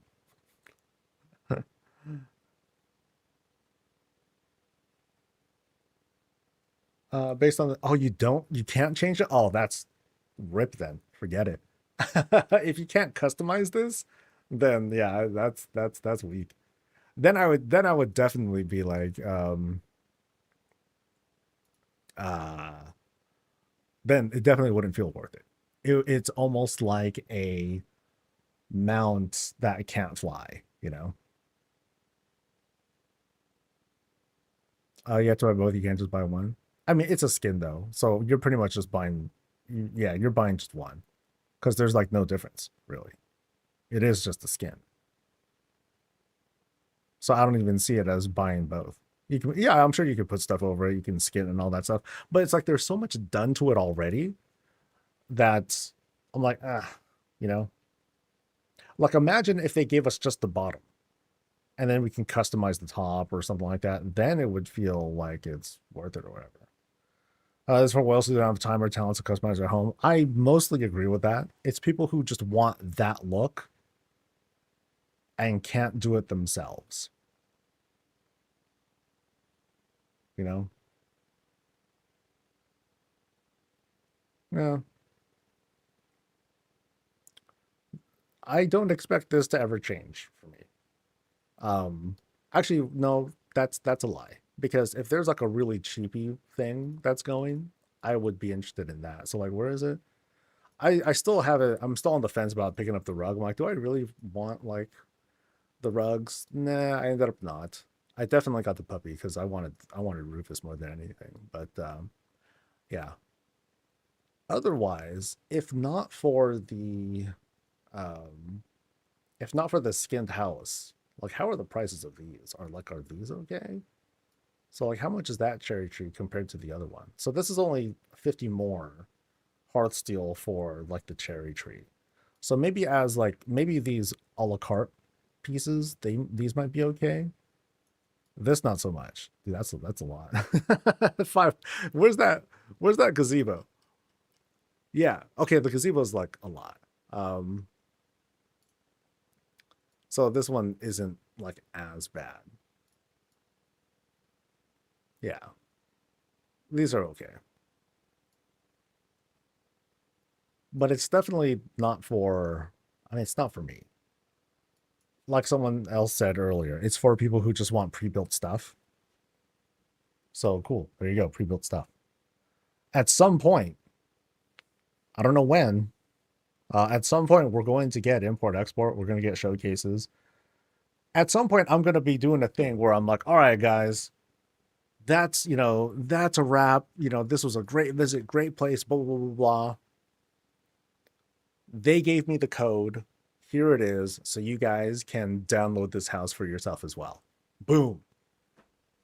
And how much did we pay for that? Nothing. Well, okay, we need the decor and all that stuff, but the blueprints and whatnot for those sorts of things, they're gonna be there. Um, so yeah, I don't have a strong reaction to it.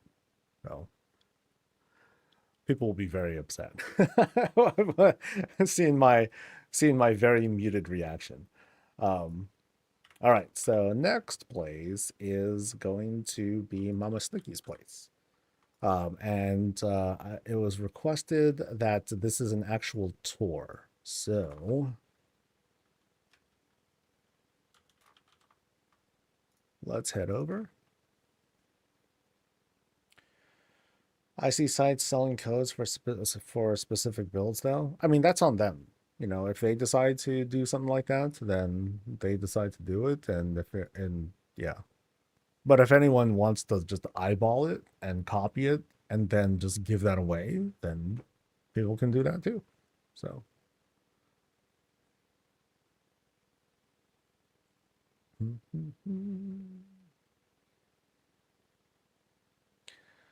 Reminds me of Diablo 4. I understand why the store is there, but the thing should be 50% less.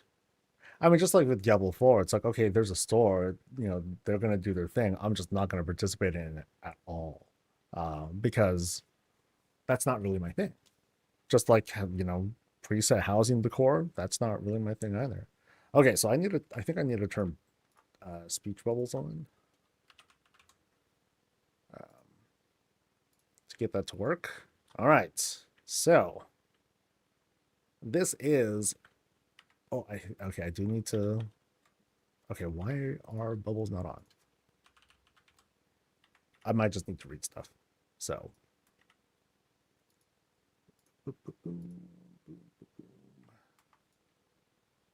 right. Can you say something one more time, just so I can make sure the bubbles were working?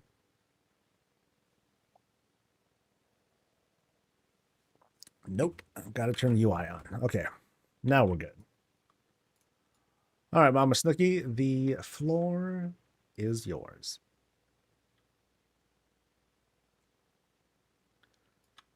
Come. You got it. Oh no, my house blew up. How? Yeah, dude. How? Look up. Boom. Bum bum bum. Oh, dude, and then there's a thing. Oh, dude, it's a wait. Is another bomb about to drop? Oh no! Wait, where'd they go? Uh oh, I lost them. Were they already vaporized? Oh snap! That's terrible. Whoa! Wait. Oh, there they are. Okay. So I think we're heading up. We're heading up. All right, dude, that's a crazy looking structure. Ooh, oh, dude. Okay, this thing is built for battle. Holy moly. Ooh, look at that. It's got its whole like giant oversized extraction arm. It's got laser cannons. It's got all the good stuff. All the good stuff. This is beast. This is a oh, I love the skinning down here too. They close off some stuff with some Sindori decor. Actually, that's the pool. Yeah, and then we're gonna go through that way. Oh, and then there's a chair. Hold up, hold up. There's a chair right over there for the boss to sit. So, oh, it's not letting me sit. But then here's where I would be. Okay, let me kind of. Yes, yes, brilliant. Okay, that's okay. This is I think this is gonna be a pretty crazy place. Yeah, a pretty darn crazy spot we're gonna visit. All right, let's head on inside. I think they are impatiently waiting for me. All right.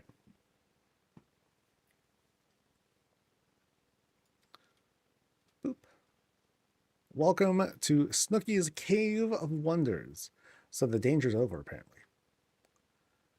All right, take your time. All righty.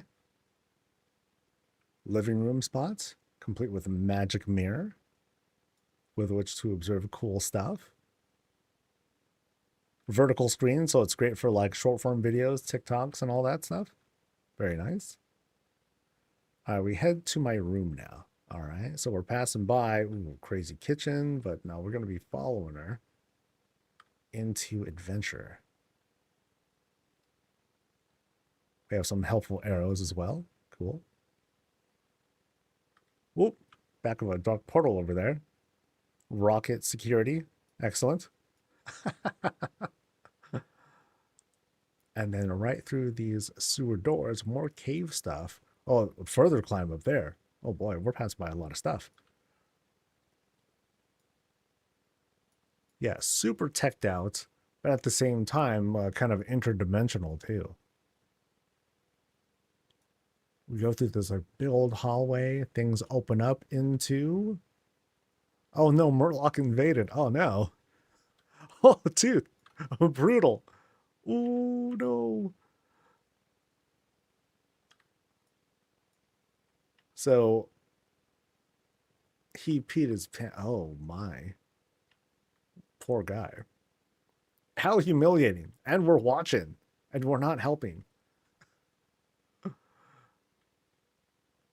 All right. What else? Oh, got a little battle station with Pac-Man stuff going on. Computer. Very sweet. Freaking powered by Anima 1000. Latest model. Do I want some coffee? Do I want some coffee? Yo, I live for this stuff. And check it out. It rotates in only one direction. That's nice. That's sick.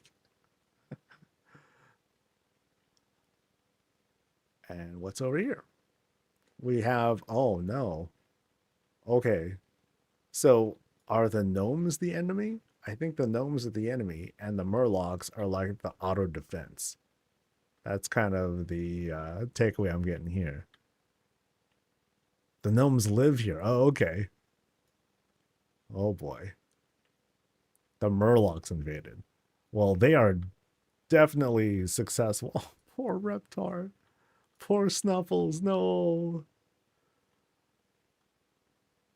So all the Murgles of every color have invaded. It looks like they stand no chance of victory. Oh, we have this interesting we have this shower bathroom setup. Nice. Shower here. We got our potty right over here. Nice and simple. I like the flooring here. So, yeah, interesting techie stuff. And then, are they levitating somehow? Wild. Am I levitating somehow? No. Okay, so right through here, treasure. Ooh.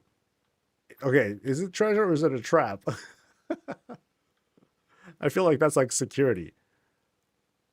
Ah, here's the treasure room, complete with a prisoner warlock. Oh no! Aw. Okay, so he's in prison, but he brought a friend, and his friend did not last very long.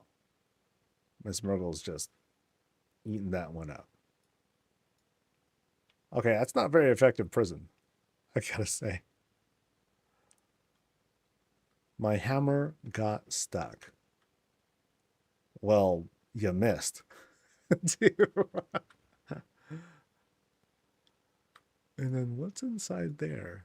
I'm not sure. Oh, no, that's the sun. That's the Arakoa statue that's in there. But yeah, it's one part storage room, one part, refuge. It's like here, I'm gonna sit here and just enjoy all my loot. That sort of spot. And now we're going, wait, we're going to the submarine? I thought we were just in like aren't we inside of a flying ship? Or yeah, drop the submersible. No, that'd be sick. So open this huge garage setup. We've got like this pathing down here. Ooh, I'm not familiar with like these pulsing panels there.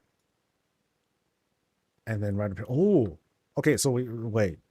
I'm weirded out. We just climbed up, and so now we are outside. So did we dive? Murloc battle, kill the turtle kraken. Oh, what a beast! So they're invading, but now all of a sudden, like they're defending themselves against the kraken. We have to escape. Oh boy. Okay, let's. Oh, dude. Okay, down there is okay. We're climbing in. Oh, that's dope. Into the sub, yo. Yeah, I'm there. Oh, dude, that's sick. That is sick. Oh, and then there's this whole under. Oh, dude. Mmm. Oh, that's good. Oh, that's very, very good. Wow. And then, like, I guess there's the Kraken's body. Oh, that's so dope. Okay, that is a good trick. That is a very cool trick. Yeah, that climb up. Now, how? Okay, so we are on the ground floor, so we'll be able to get out of here somewhere. SpongeBob's house. There you go. That's neat. Oh, that's so good. I'm still blown away by the whole like, dude, we just dove underwater. Oh man, that's good. And then here was the way out. Ah, yeah, cool shot. Very, very cool shot. Who lives near a kraken under the sea? Kraken decides where they live. It's not it's not his problem. And now we're going to the secrets layer. All right, let's go. We can jog. Go ahead. All right. Okay, so now we're climbing up to that place that we passed. Watch for the drill. Ooh. All right. So climbing up this cave area. Oh boy. Damn. Okay, she's like, oh, bad Murlocs, like she's really mad at them, but she's totally not. I think she's totally cool with like these gnomes getting slaughtered. It's no big deal. Okay, so here's the secret layer. Jump on you. Okay. I just jumped on you. Click down and then run forward. Okay. Oh, so we're doing a okay, so we're doing a secret thing. So whoop. Oh wait. Wait. That was vertical. Drop into the portal. You got it. Voomp. And down into the special chair. My layer. All right. How did we get here? The Queen of Toes. Oh boy. Okay, and what is this? This is like I just casually caught the sun. No biggie. I'll show you how later. Oh, we are not done yet. The adventures continue. Yes. Show me more in this gallery of madness. All right, to the art room now. All right. I remember I saw here's that kitchen that we passed by. Okay, nice. He's amazing. Oh, look at that. He did a whole Diablo. Oh, wow. Nice nice cross promo. Very, very well done, Miss Miracle. Good cross promo.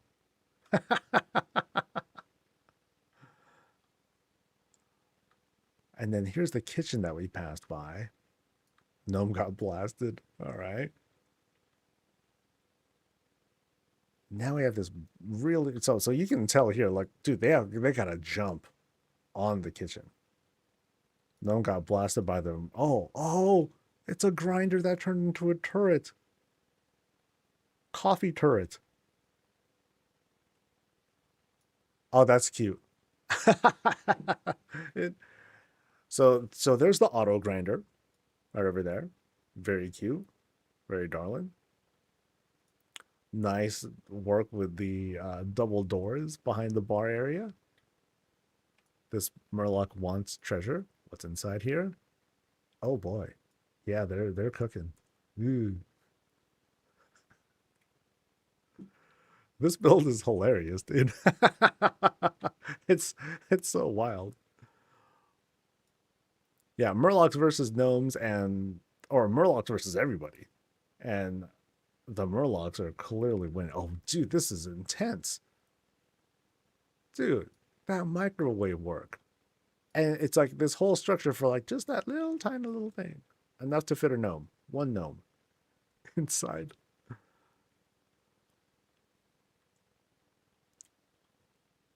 All right. Yeah, crazy kitchen spot. Plus a very interesting fireplace over on that end too. And then here, oh, someone had an accident. Uh-oh. We got our crazy fridge looking thing, motorized fridge. Goblin style fireplace. There you go. What are we burning? Pictures. Whatever whatever works as fuel. And the launcher. So this is the most calm room of them all so far. I'm looking for bodies. Okay, no bodies. Yeah, this is officially the most normal room in the house. Okay, maybe the fell dryer, maybe not so much, but Nothing dries your stuff like Oblivion. Do I want to dance? Do I have a choice? Otherwise, I might get impaled by these murlocs. These guys are merciless. But this is a dope setup, though.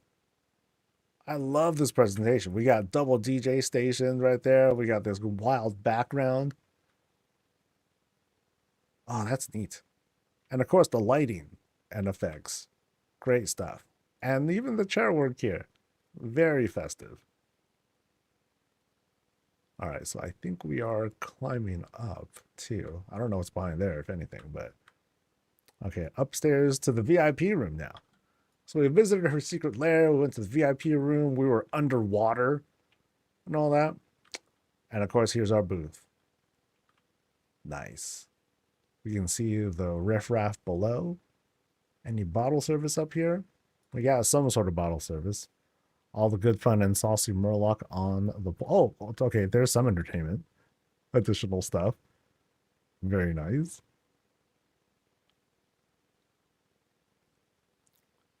All right. And then through here, we're kind of above the club now. Yeah, kind of above it. Oh, portal. All right. Well, oh, anything up top there? No, that's just the roof. Okay, so now through here, boop. Woo. All right, things are things are dematerializing around here now. Oh boy. And then a side door, and then it's just getting crazier. Oh snap. Okay, now where's this going to take us? I see some chairs there. Click the chair to the right, and run forward. Okay. Boop. Holy crap. Jesus. So now we're in the spaceship proper, I think. Let's turn it on. Let's turn it on. Holy moly. Okay, actually, I'm not even familiar with these junk piles. Okay, I gotta break this down. This is how I caught the sun.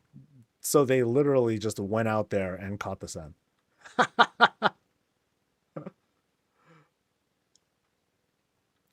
And check out the captain's chair. Wow. Dude, what a bridge this is, dude. It's so rickety and about to fall apart, but oh, this is so fun. And then through this window with the comets, it says. It feels like, are they comets or is it like just like remnants of a spaceship that we blew up or something? I'm sorry, not we, you. I am innocent in all this, dude. Holy wow. Now I'll show you how the Murlocs invaded. All right, let's tell this story.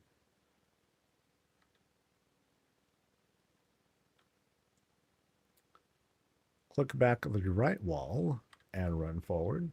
All right, so this is the way back out. Very cool. Let's jog back.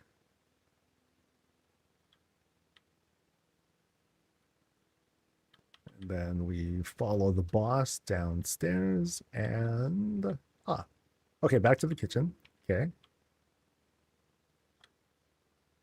We go past the Lilith branding. And then we go, oh, actually going way close to the entrance here, right? Nope, we're climbing up. We are climbing up. Whoop. And then we're going to Gilneas. Oh, dude, hostage.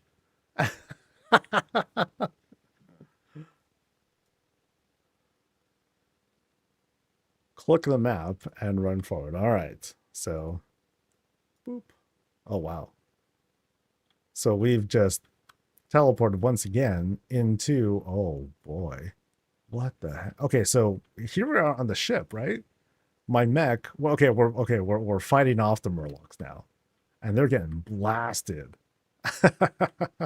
Okay, how did we climb up here? Actually, I have no idea how we climbed up to this spot. Yeah. Yeah, how did I get up there? Oh, I know what happened. So I'm in the floor above.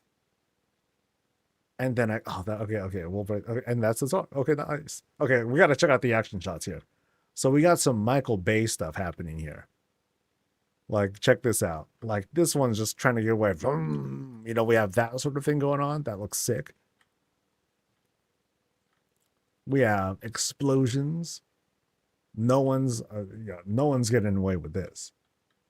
They got blasted to oblivion. They're getting buried. Somehow he got impaled by a tree. I don't know how that works. Um, oh, but then there's more coming through. But I guess okay, that mech has it handled. That looks sick too.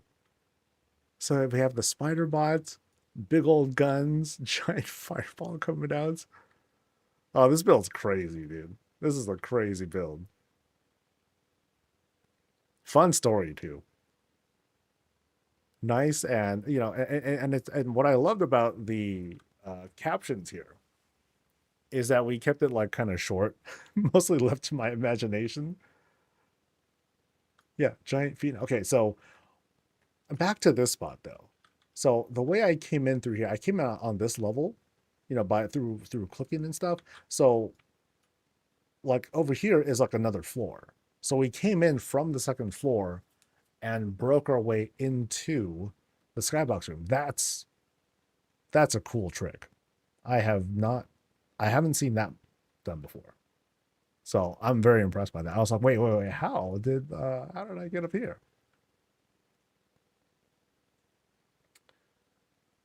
I built a ramp with rocks, and you had to jump through the wall to enter the day room. Oh, you can't? All right, so you have to, yeah. I'm sure I have to like leave. I can't go back the way I came. Otherwise I need to like climb up. But yeah, that's neat. That's really okay. So we gotta go back in again, in case there's like some more breakdowns that we can do. So let's hop back in. Cool, Bill. I mean, we're going all over the place for this. Uh, it's very windy, so I can see why I needed to be like guided through. But now, if I can find the door, we'll take a close look at stuff.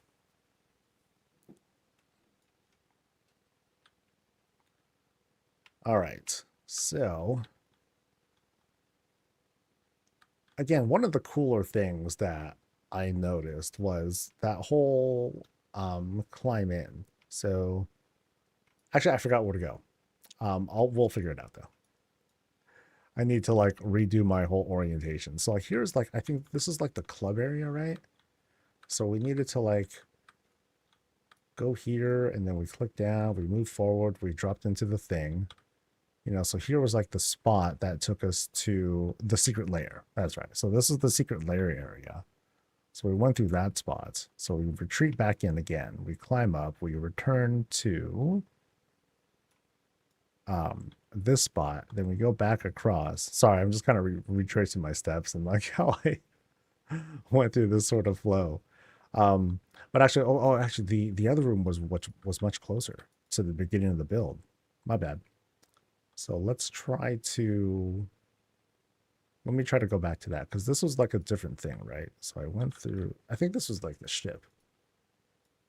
No, that was something else. Here I just walked through, and then this was like the treasure room. Yeah. Like I said, this had like so many different like bits to it. Okay, that's another outdoor room. There are so many different bits to it that it's hard to. Okay, I love the Pac-Man thing. That was cute. That was very cute. All right, so I gotta go. I could just exit out and then go back in again, but let's go down. And then here is like that one spot. Nope, we're going this way. Nope, not that way. We're going. Boop, boop, boop. Okay, so it's here and then up. So yeah, this was very fascinating. So here I am. I am at the start of the build, like right here-ish, right? So closet space, From here, I enter a vaulted room. So it's a vaulted room. Oh, interesting. Okay. So that was it. That was it. You notice here, you see the vaulted room texture. And then right next to it is the skybox room. That's cool. That's a very cool trick. I dig that. I dig that a lot. All right. Is there anything else that I wanted to like kind of like jog through that I wanted to take like a bit of a closer look at? I think we have seen everything. Or see everything that I wanted to see with like the detailing and all that. So like up here, big platforms. Love the bar area. This bar is sick. It's like so messy, but also like really tight and closed off. Bold colors. Things are just like popping really hard. Double grills plus gnome. Yeah, very well put together. Very, very well put together. This is fun. You know, part of the joy of doing the RP stuff is that, you know, one, it's kind of brief. But two, you know, we go on this whole like visual showcase and tour. But I just want to take some time to like retreat back a little bit and then look at some of the finer details. Like, yo, little Miss Merkel's got like headphones on and all that. That's cool. I love this whole DJ stage too. You know, it's already really bright and festive with the different kind of mech gun decor. But then the addition of like this stuff here with was this miniature charging station? Yeah. So at first I thought this was the recycling unit, but yeah, it's something different. There's like the drill down there and everything. Yeah, awesome, awesome stuff. Yeah, this is hella fun. Thank you very, very much for showing me your place. All right. Boop. We'll enjoy ourselves here over at the VIP. Boom, boom. Cool. All right. So that was only 2 places that we've seen so far. See, all of these little interruptions. All these fun little interruptions that that'll have us run. We'll run a little bit late, but it's all right. Okay, so now we're going to Hierophant's place.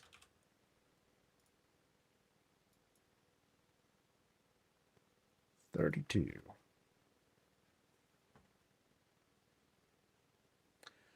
Just finished, but I'll sign up for that one as well.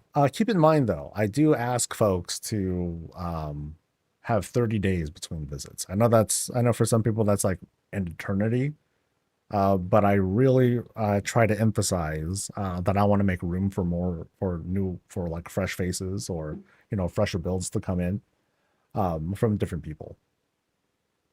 Yeah, thanks for respecting that. There are actually 2 people there are 2 spots that I freed up.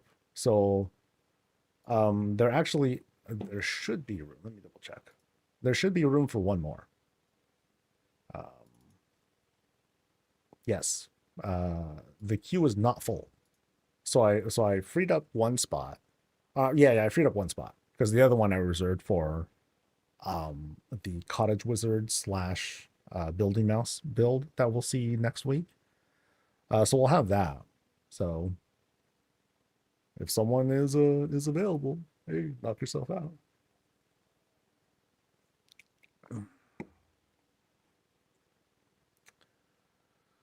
I can't wait for help with my visit in the next few weeks. It'll be fun. Yeah.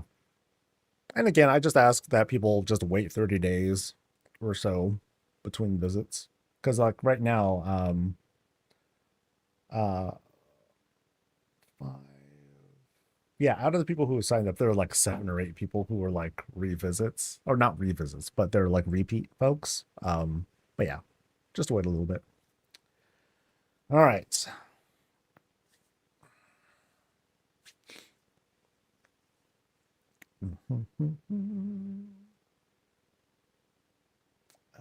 Where's the spot? Here we go. Okay. All right, folks, this is Hierophant's place. Rovern founders, and dude, this looks like kind of an airship dock of sorts. Oh, dude. Oh, that's wild. This looks this looks crazy. So here we have a long ship type. It was funny because just earlier we were looking at a place that was like a straight up spaceship. In this case, though, we have something that feels like a little bit more grounded on the tech, but yeah, we have this like really crazy Zeppelin sort of build. So let's try to land and take a look at. Okay, we have a bunch of market tents that are making up the entire blimp piece of things.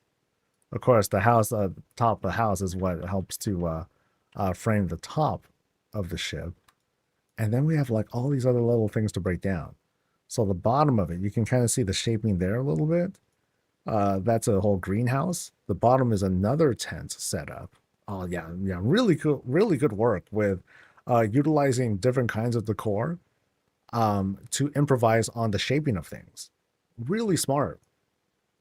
Because sometimes I'll see things like just platforms, like here, there's a platform there.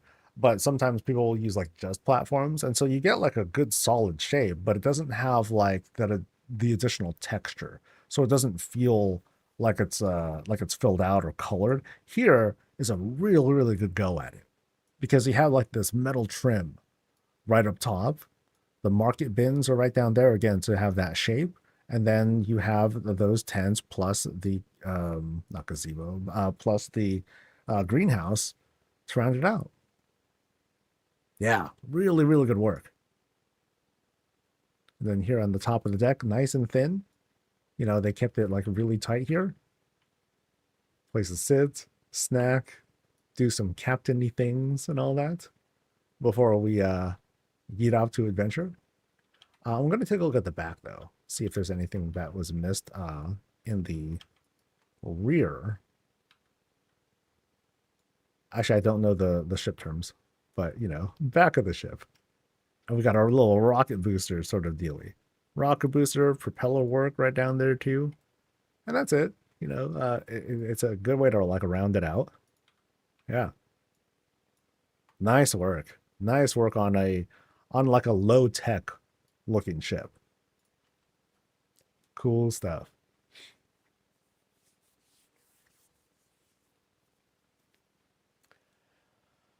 Now, curiously, the caption here, it says it's a tower. So let's see how that works. As soon as we come in, you know, we're invited to lay down our stuff, change our lighting settings, of course, make sure everything's smooth and to our satisfaction. And here, bathroom, right? Bathroom. There you go. Because sometimes you come home, it's like one of the first things you want to do, like, oh, dude, I've been holding it in because I don't want to go doo-doo in the mall or something like that. So, of course, you're going to come right in and do your business. The seating is immaculate. No edits needed because no edits were done with the chair. Simple chair, you know. But as soon as we come in here, you know, kind of a welcoming spot to lay our stuff down. This feels like more of an altar. Or no, guest book. There we go. Duh. You know, guest book to fill out, say what's up. Hey, Soul was here. And then as we cross through, notice how the trim has been like modified a little bit. You know, they added the trellis here. And then we have some really cool layout work. Ooh, check this out. Foundations and pillars are set up to like draw the roof here. Walls as well. So we're in like some sort of a stairwell room, but it's been very close off. It feels really tight and cozy in here. Cozy enough that we can just chill, vibe, and have some eats. Oh, plenty of drinks over on this side too. Yo, it's like, oh, there we are invited to have like our fill. Nice. Beers, wines, hard liquors, and all the good stuff. Right in the center, we have this very lovely setup with the brazier, plus greens, plus elven tables to round things out. Tables here to avoid the clip, which is kind of funny because it goes into the pillars, but hey, you choose your errors, right? Which is the cleanest way to go about it. And up here, we have this lovely piano setup. Very clean. You know, they notice how we have like the purposeful clips right down here with the two beams that come together in the mid. And then we have like, so we, it's kind of sucks. We have like this low res table as the backboard, but it also like has just like the perfect texturing too. So it's hard to not want to work with that, and it's dressed very nicely. You know, the lighting helps to kind of bring that out, but it also brings out some of the lower textures because this thing looks pretty big too. It's kind of the price we pay, and hopefully they'll come out with like some other like cooler textures that we can use. Uh, that'd be sick. But yeah, love the roof work though. That looks really good, very clean.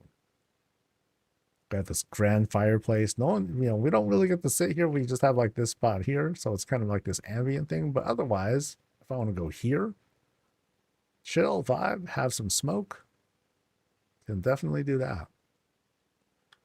All right, I didn't see anything that led me upstairs from here, but we are invited to go to the right or to the left over there. But no towers so far. So I'm kind of curious. Now this is a cool shot. Love, like, just look at how the light is just like, wow, it's just like screaming out of here. It's like the Burning Legion is trying to invade or something like that. But yeah, huge light source right here. So we have like a fantastic shot of all this right here. Very pretty. We have a hand washing sort of thing. I know some people use this as like a urinal or whatnot, but you know, feels very appropriate for what is like kind of a not exactly a chapel, but it's definitely a spot for paladins, priests, and what have you. And again, like just check out like how many, I don't know how many lights are going here. I feel like there's multiples going here.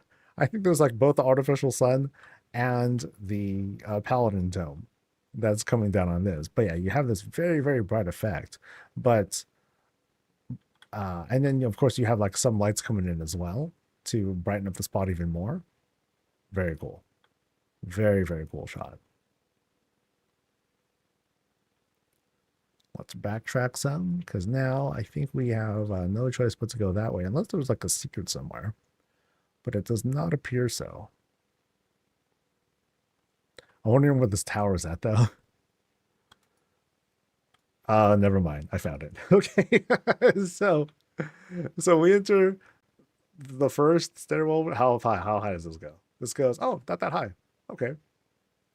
But yo, I'm getting strong vibes from the initial presentation of WoW housing from this spot. I mean, it's not going to be a one-to-one, but definitely those vibes. You know, this is like one of the initial shots that got folks like me going, whoa, dude, this is how housing's gonna look. Damn. Because we have this whole rounded out spot, whole rounded library. You know, and check out how it's separated. We have pillars to help draw stuff to, you know, to make sure that we don't need to go too crazy with the books and all that. But we'll get to that in just a second. Let's check out like how busy this spot is here because I love this spread. This looks great. Loving it. The clutter is like, immaculate.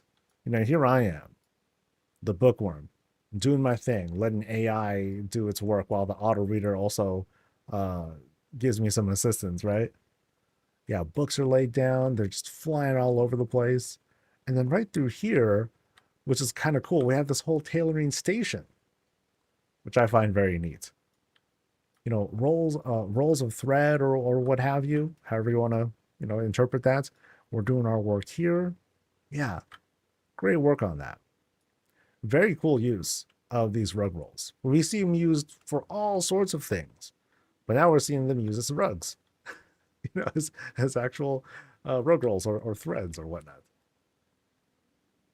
All right, so again, this is a stairwell room, so you know, no secret passages really, unless there are things that are just kind of carved out.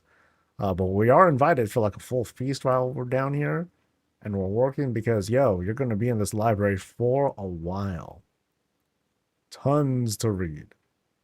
Who cares about things that clip into the stairs? No time for that. We're too busy having a visual feast. Now I do like this. This feels quite tasteful. They added some wall shelves there to suspend these mini shelves so they can fit some window work here. Pan around, we'll take a look at how this climb goes. Yeah, so they enhanced the climb a little bit, or they added a little bit to it by having these pillars here. You know, pillars here, and then it links to the center pillar so that it all makes sense. Very good attention to detail here. So we get to the top here. We'll pan around a little bit more because, again, there's just a lot to see here. Books are filled out. Work is being done. Experiments. Clutter. Love it. Love it.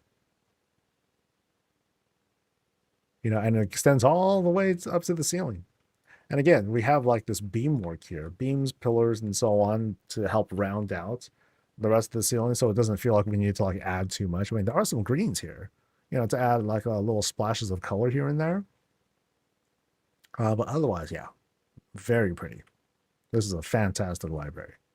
But now we're going up higher. So we're climbing beams and beams and beams because this looks like another kind of stairwell room. You got some Zalatat action going there, but then what's going on here first? So this happens, so remember, we are in another stairwell room. There is nothing under us, or there might be something under us. But we're climbing, and we continue to see, you know, this pattern of work with the beams to help support everything, because, you know, if this is going to be a really big tower, we are definitely going to see more. Actually, did I see something under this? No. I was almost wondering if I'm going to like fall through or anything. And so far, no. But we are invited to explore more on this floor too. So there's like that spot, but let's check the other side here first. So again, nice filled out spot full of paintings. Other pretty stuff. Yeah, here's a spot to like study the Naru. Plus, you know, having the old god, having the Zoth thing there, kind of sus. Yeah, so I'm going to peek here for just a bit. I'm not sure if this is a dead end or not. This might be. Because we have this, oh, pretty. Wow, okay, dude, this is dope. Check it out. So we're in this circular style room. Yeah, you can see it from the walls here, but yo, check out the trellis work on this spot. Ooh, that's pretty. So everything kind of meets here in the middle. We have the dark heart acting as this, you know, centerpiece or chandelier of sorts. But yeah, the way this all dances together, the dyed gems at the top of the trellis, very, very pretty. Makes for a really, really cool spread. Candles here on the side, incense and all that stuff. And here's where we kneel down and pray for her to finally answer our email. Like, yo, we've been reaching out. I've been sending tweets. I've been adding you every chance I get. You know, I've been making, you know, TikTok videos. I got like 7 views. You know, waiting for you, girl. Please answer me. I'm totally not projecting. So, yeah, really pretty. Dude, this roof. Oh, so good. Really good. Yeah. Hell of a pattern.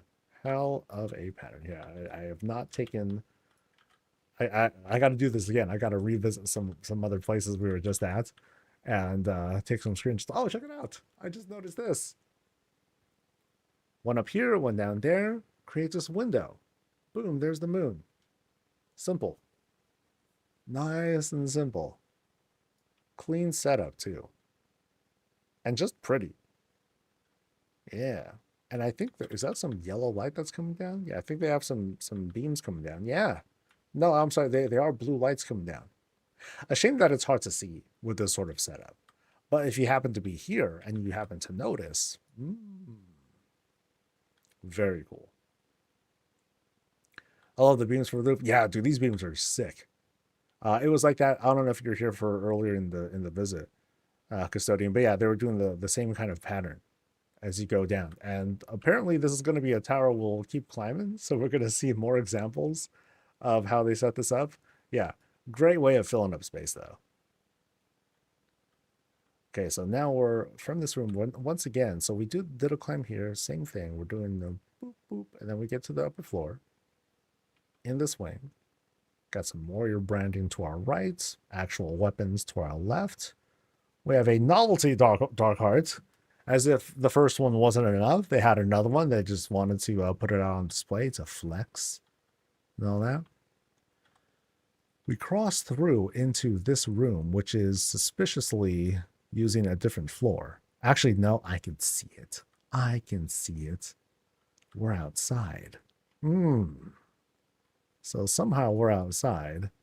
And back there is... We'll look at that later. Let's feign surprise here. Because, oh, dude. Oh, dude. Now, this is crazy because we are in a skybox room. Wow. Oh, boy. Okay, so once again, we're in for a climb. Big old spiral staircase is ahead of us. This is pretty narrow. So there's area outside to eventually explore. And so we'll see how that all comes together when we get to it. So here's the bottom floor of this. Okay, not even the bottom floor. Here's this bottom floor of the stairwell room. What do we have? Bar stuff, snacks, you know, a place to get our energy for when we start this crazy climb. All right, so we'll go up the spiral. Know how much, know all the drapery that's around here. So we climb up. So we need to kind of like step off here. And then we get the first view of the outside spot. Oh, that's sick. Very, very good. So the ambience is definitely hitting us. Up on this spot, ooh. So very much kind of a lived-in area over on this spot. Full kitchen area, places to, you know, we could all sit down, have a grand meal, have ourselves some coffee. Oh, very tasteful. Oh, I like this. This is good. Drawers that just come out. I like that. Simple. Very effective. Same thing happening here with that bar shelf. We're cooking. We have our pantry and everything. See, I love it because like even like, you know, with crazy visits and whatnot, sometimes we'll see things that's like, whoa, whoa, whoa, whoa. Hold the phone. I could pick something like this up because this is like such a simple thing that again feels very effective. Yeah, really fun whenever we make these kinds of discoveries. Imagine the things that we pass by too. But yeah, very lived in the floor of sorts. At the same time, dude, really unsafe. You know, anytime you and your buddy might have like some sort of disagreement, kunk, you know, into the Arkham door. That's rough. That is rough. And there's still space for a bathroom in here. Remember, we're in a skybox room right now. And yeah, there's plenty of room outside to squeeze in a bathroom, plus tub and everything. Whew, boy. This is some amazing work. Now let's go around, past the relaxing spot, past the smokes, and then we resume our climb. So note here, like how tight this ends up being. You know, I don't know if larger models might get stuck here. Sometimes that's a concern, but in this case, works out just fine. They thought it all through. So here we go up, we go up another set, and notice how we have like this even pattern, boom, boom, below. So fantastic work on that. And remember, they can go up as high or as low as they want. So like we're not being really restricted at this point. You know, we're in the skybox room. They can make low roofs if they wanted to. Here, they feel like as high as we've been seeing them in WoW housing. But let's take a look around here. And this sort of floor, you know, less on the eating, more on the relaxing, vibing, quiet moments. You know, so here's an opportunity for us to just kind of like go out here for a quick smoke. We wanted to do that. Just kind of enjoy the views from outside. Can't really see much here, but I'm going to be very curious to see When we get to the bottom floor, we'll go out that secret passage and see what's on the, well, what's in the bottom area, if anything. Yeah, let's go pan around here. We have more views on the outside. We have these treasure chests being used as like kind of like pillar work. And then here we do like some private work, jewel crafting stuff, writing things, love letters, poems because they're depressed, something like that. So panning back around. Oh, check it out. Oh, that thing was dripping. Oh, and we're going, yeah, and we're still going higher. Because notice how here it's like closed off with the priest order hall now. But then there's more to go. Okay, there's only so much higher we can go. The skybox room does not go on forever. Or does it? So we climb up again, and then up top, oh, buddy. Damn. So now we reach the observatory. One big greenhouse, embiggened to the max, and here we are at the top. Oh, man. What a awesome bedroom. So here we go. Us and all the Miss Murgles and the Snuffles and the Reptar. We hang here. Here's like the view. Oh, what a place to live in. Right? Just give me this floor and I'll DoorDash everything up. Yeah, crazy spot. Wow. So yeah, we're pretty much as high up as we can go. Like the roof is just right above us. It's super encroaching. And then we kind of have a view of the tower, but not really. Yeah, it's not a great view, but yeah, dude, oh, that's so cool. Very, very cool. And then we have our nice little spread of clutter, our control, our lighting control sort of guy. We got treasures. We've got foods. Yeah, see, we can bring food up. You need to sleep after climbing all this. See, you get a full workout. So all we're missing is like a little bath or something like that to shower. Just something to wipe us off, wipe off all the sweat. All right, so now we got to climb down because I think we've seen everything. Otherwise, except for what is behind that door. So we haven't seen the bottom of the stairwell room, but we'll mosey our way down. There was the bathroom over there. Just kind of reminded myself. And then here is the bottom of the stairwell. Oh, I'm sorry, the bottom of the skybox. Hand back around, and then here is where we can just kind of see the bottom. So this looks more like we're beyond the fourth wall. We are just kind of seeing. Okay, here's where the boss they're building, they're doing stuff around here. But maybe there's an Easter egg. Like suddenly a toilet. Nope. Nothing of that sort. Wow. Fantastic place. Fantastic. Great use of all the space. Love the presentation. It's definitely a tower. This was definitely a tower. Oh, yeah, thanks for letting us come by. Yeah, here's this. We jump all the way down again.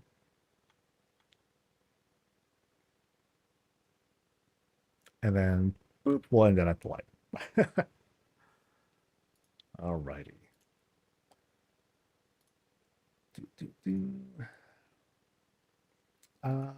The next one is a jumping puzzle. Ooh. All right, so that'll be a trial. I'm gonna head over there. I'm gonna run to the loo real quick. And I'll be right back. Yeah.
Okay, I thought I teleported, but nope, that was a lie.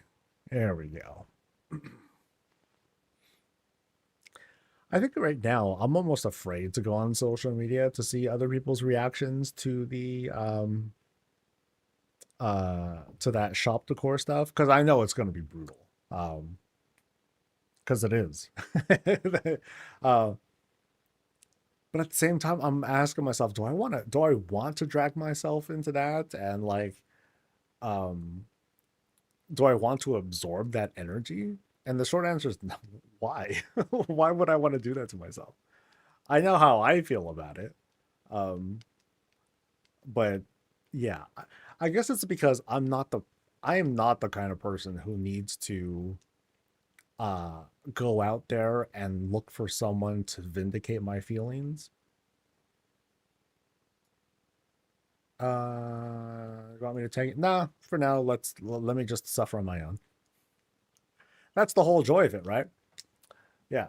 If I'm really struggling, then I'll ask for something. But I'm uh I'm normally kind of stubborn about this about jumping puzzles. I'll be like, no. I remember last time I feel kind of bad because I was like, yo, don't give me spoilers because I think the person they were like jumping ahead of me, and so I saw what they did. I'm like, oh, don't do that because I want to, see if I can figure it out for myself.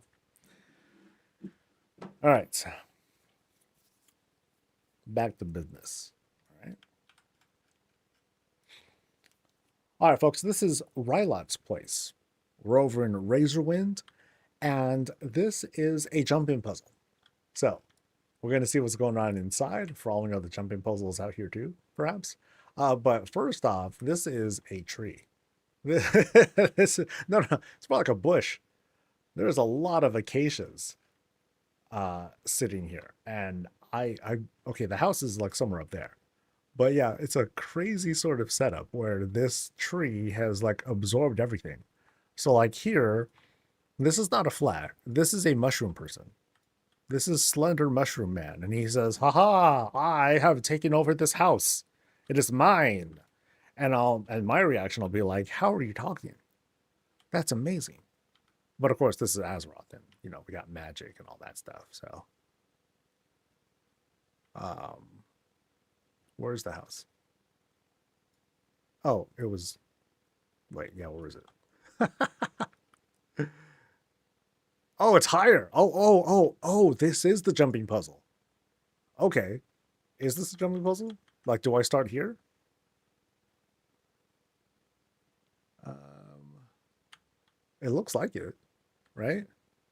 Because I'm kind of like, yeah, because I'm kind of starting the climb, sort of, right? The jumping puzzle. So it's not out here. Because I was about to start like jumping my way up to see how far I can get. Or do I start here, actually? Oh, boop, boop. Yes, I have. Okay, so I light show you the way. Whoop. Oh, wait, can I even jump on top of the acacia?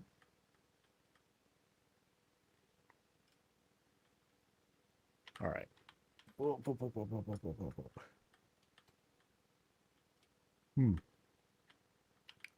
So there's that. Never mind. Yeah, I'm not sure.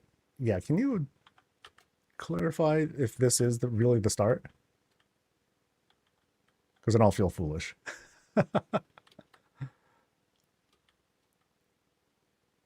Yes. Okay. And here is the start. Oh, it was that. Okay. So I get onto the rock. I thought I had to jump all the way on the root right away. Boop, boop, boop. So there, and then through here. Okay. We're kind of in business now. All right. So what about here? Boop and boop. I see like a little ledge-like thing that actually I want to go here. Then you. Oh boy. If I like climb really high up, and then I fall all the way down, I'll in that case, those are moments where I'll be like, okay, I'm gonna cheat, and then I'm just gonna at least bring myself back to the start, right? All right, so we go here. Boop. All right. Okay, what kind of throws me off that the acacias aren't like fully solid. Boop. And I think I have no choice but to go up in that direction. All right. Ooh. Oh boy. And we made it. Oh, okay, we made it somewhere. So we made it to a thing. Oh, I think we just climbed this now. Oop, sorry. Huh, huh, huh. Oh.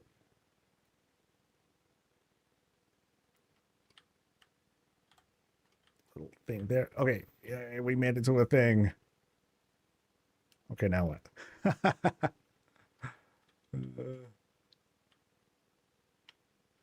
So maybe out here.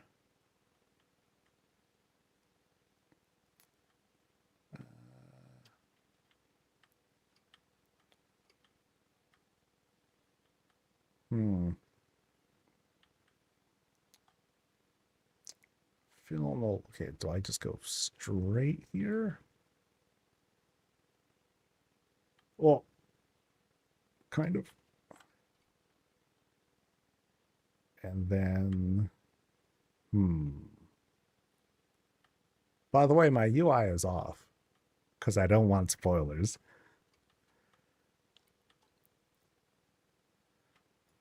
Okay, so from here, so I'm gonna call it. Okay, are they saying something? Yeah, yeah. No spoilers, dude. I'm gonna suffer and figure it out on my own. So I'm gonna consider this my checkpoint. If I fall off this, I'm gonna come back to this spot here. Because I don't want to kill myself redoing this from like the very start. All right, so whoop, and then whoop, and then whoop. Okay, I'm scared of like that whole bounce back. But then this part doesn't seem so bad. And then yeah, because like these flat stones, they have like this, that sort of lip that makes it feel a little welcoming. It doesn't feel as bad to jump onto. Ooh, that's scary. I mean, it's the texture of the acacias that don't let you um they don't let you exactly see like where it is it's okay to land on. But we made it. Yay! All right, level 1 done. Okay, now what else we got? What's next? All right. So so it looks like it's part maze, part jumping puzzle, perhaps. So we go through shrouds and nope, let me turn off my clipping. That way it's a little bit easier to navigate. So that's the entrance. Okay. So we go through here. We go through here, and then there's a pillow here. And the things are moving. Oh, because I'm not alone. Okay. That's back the way we came. But then there were 2 entrances. So there was another side here. So let's see what this place is. So this spot is just a corner that tells me nothing. Cool. So it's just a dead end. Not like a reset point. Okay.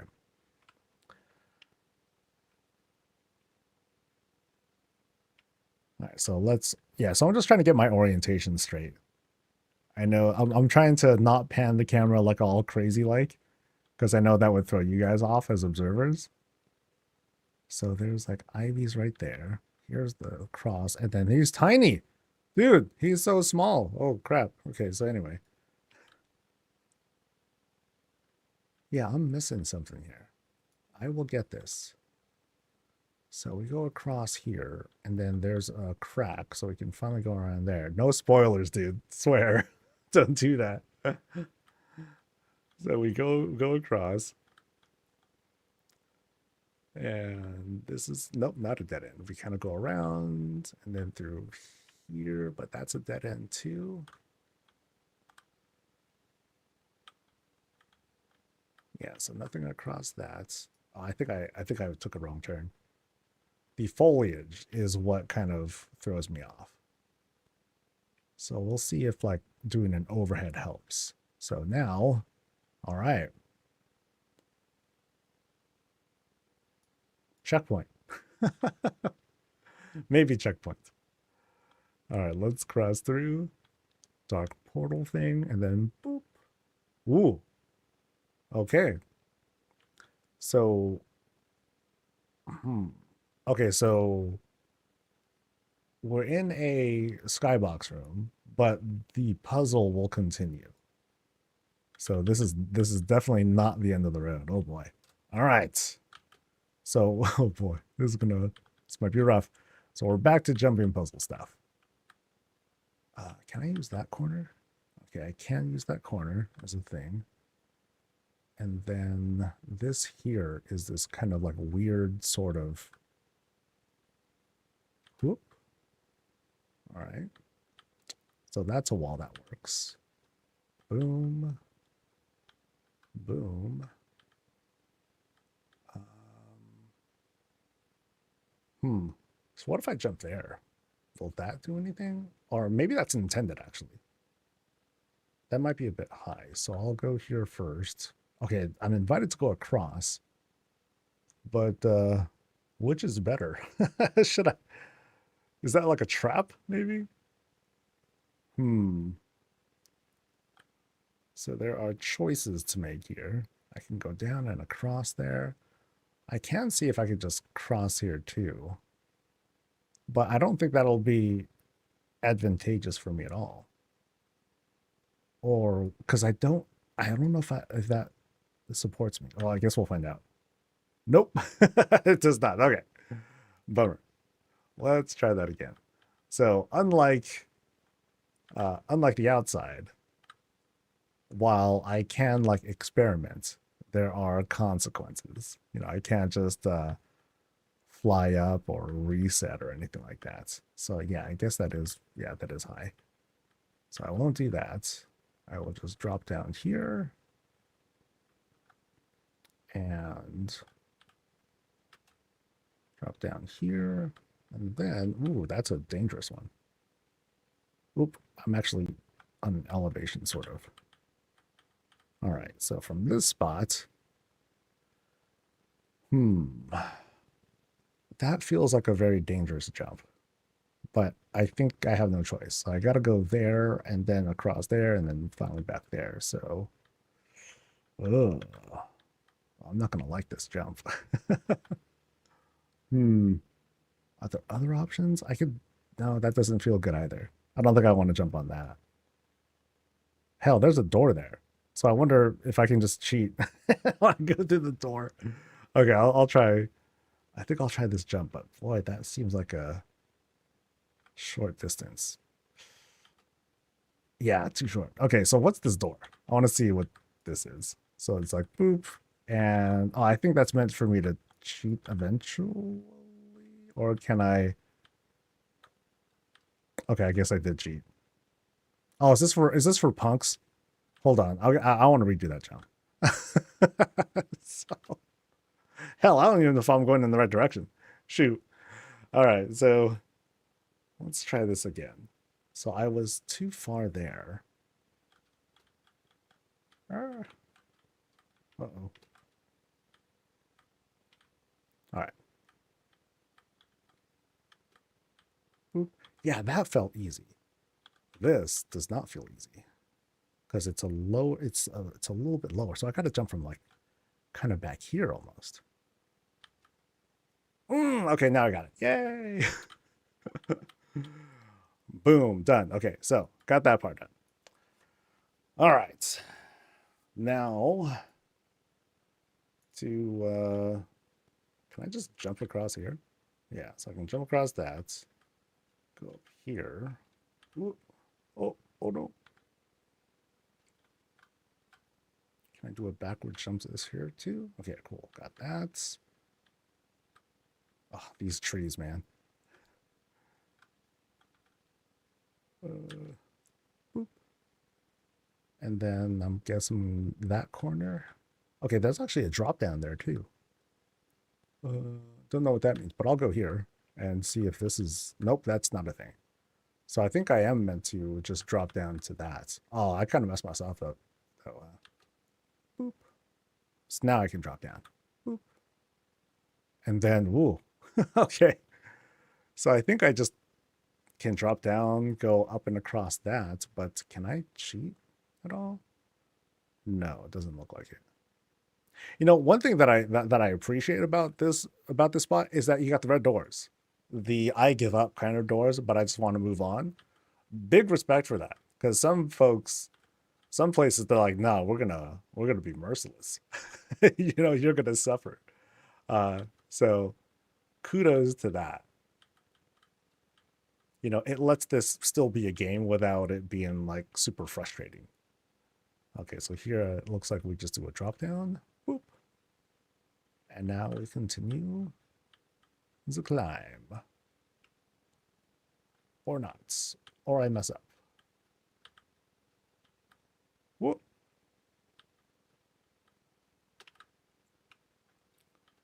Okay, so trying to, there we go.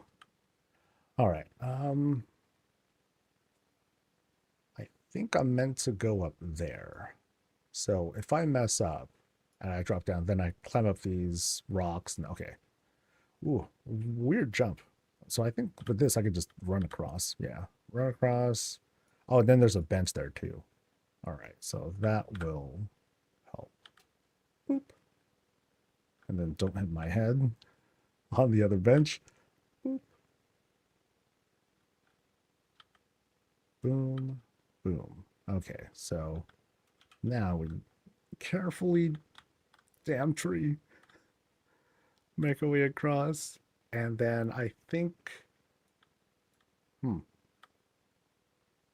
so, oh, so that's the way out. Okay, okay, so that's back to the beginning. Okay, so now I can drop down, I think. I believe that's intended. So now we can go back. And now I'm back in the maze room. All right. Cool. And then, wait, hold on. And then dead end. Okay, so did I take a wrong turn? So boop, whoop, uh-oh. Okay, there we go. So, oh, was it here that I go through? Okay, so now we're going through. Now we're proceeding. Now we're progressing. So there's a mat there, and I guess this is a little crevice thing, kind of. No, it's a tease. That's what that is.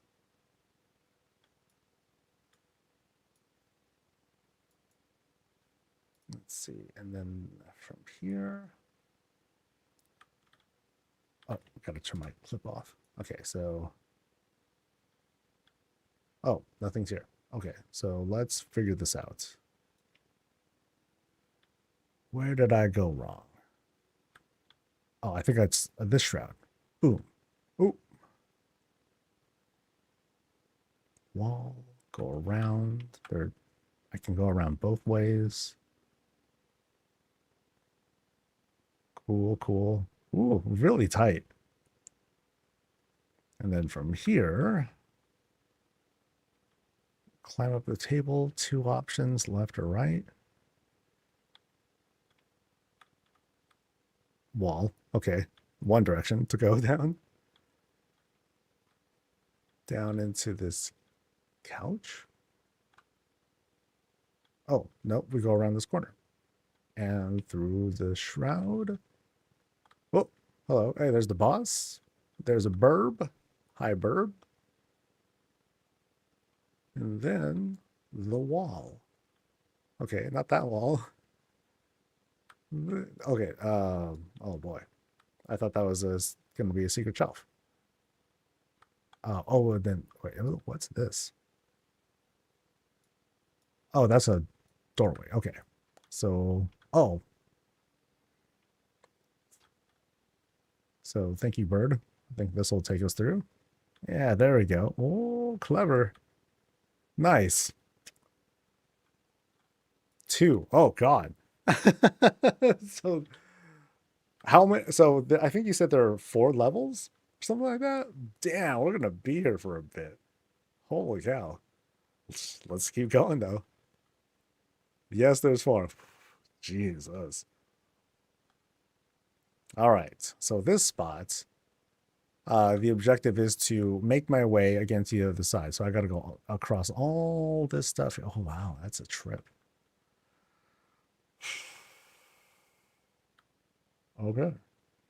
So how do I get to that upper elevation? So let's go high. Oh, okay, we gotta go really high. Oh wow. Okay. At first I was like, oh, can I just like jump across like this here and make my way down? No. But let's see what happens when I try going up here. And yeah, eventually I do this whole okay, I dropped out from that. Oh, that's wild. That is wild. Okay. Oh boy. Boop.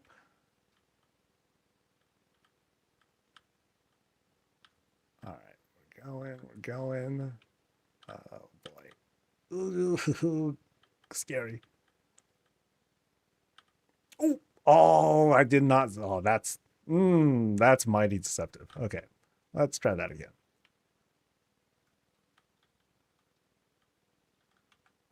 Yeah, that those greens, mm, they juked me.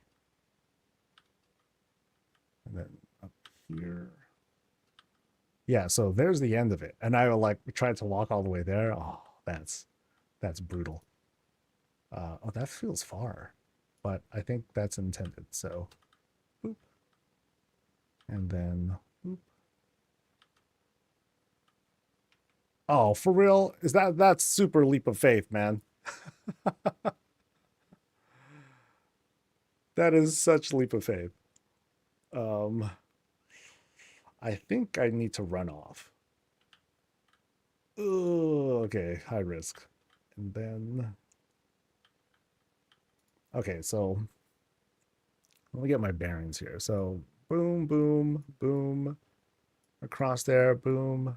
So up there. Okay, so I'm making my way to that other end of the skybox room now. Boop, boop. Oh, another thing of deception. Freaking wall, a rug roll to throw me off or something. All right, so up we go. Woo! And up. This is this is definitely the one of the longer puzzle rooms that I've done. And now we're just bounce. Oh boy. Hmm. Oh, for real, dude? Ugh, googly moogly. Okay. All right, so up there, then across, and oh, sweet Jesus.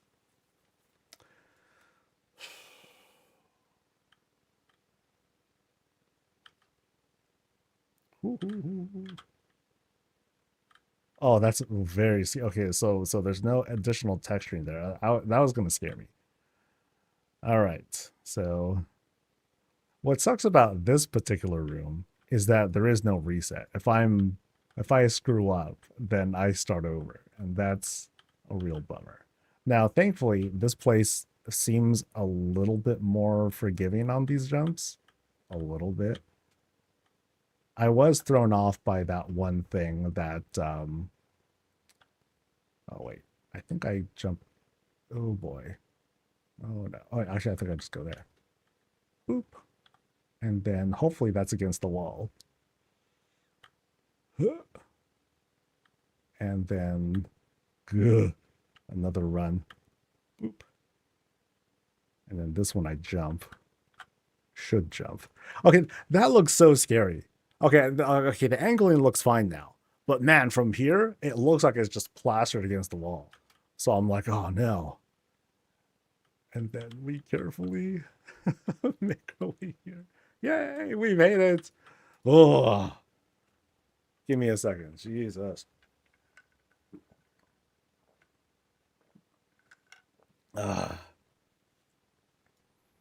Man, I want me some endless shrimp after this. Okay, so from here, so am I? Okay, I go this way to fall down, right? Boop. And then just don't die. All right. And now, wait, did I fall through the wrong spot? This is the correct spot, right? Because I saw that this was open. Yeah, so we're good. I don't speak common. We're good. Okay. Oh, that would have, yo, like that would have tilted me if I fell through and on the other side. Oh man. Yeah, that would have pissed me off good. All right. So what's next? We've just got, so we went through level 2. Now we're going to level 3-ish. Oh boy, these are like shrouds and all that. Okay, so we're walking, but where is this trying to take us? Oh. Okay, so, interesting. I'm not entirely sure. Okay, so we're here, and I guess I am meant to climb these platforms. But I'm also blind because I can't see what's past them, which sucks. Wait, so I guess I need to fail and then like okay, so we were almost there. And I'm climbing. Okay, so it's a straight kind of thing. Okay, so we're here. Okay, we're not here. Sorry. Like it's sort of cheating by doing what I'm doing. Like I'm oops. Am I running? Okay, so let me try again. So up, and over here, and I think I just go straight. Yeah. And then we're up here. Oop. Okay, now what? Now there's a way down, which I believe is not intended. I think we're supposed to climb up. Allegedly. Okay. Up.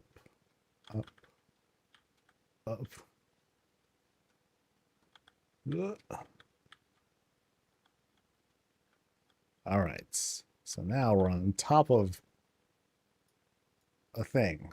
All right. So what's that? Yeah, maybe I don't want to know. Maybe I just don't want to know. Are these gaps? These are gaps. But I can safely jump through these.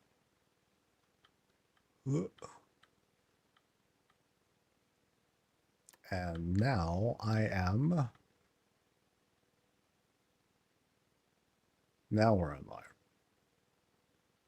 Oh, no, we're not done. Because we got like 4 more things. Or 2 more things. So this is like the break room. Yay! Festive. So we hang out, chill with Miss Myrtle and all that. And then we find out the next stage of our punishment game. So let's try going up here. And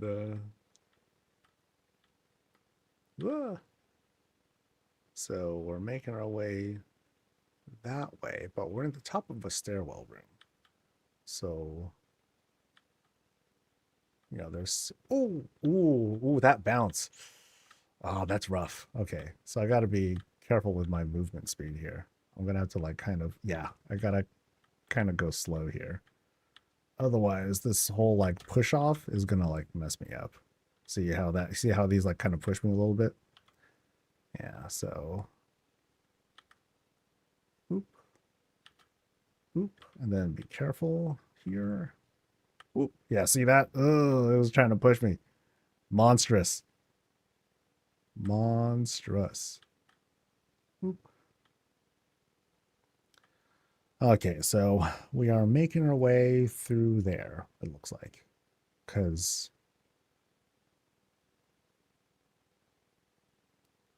wait. Yeah, we are making our way there, it looks like. Because otherwise, I don't see anything. Or maybe it was another way up. Yeah, maybe that was just a different way to go that route. So, oh boy, don't fuck this up. Actually, I think I can run it. Huh, there we go. All right. So, trial number 3, and then there's a curious shroud there. So we'll see what that might be about. So, boop. The 3rd skybox room.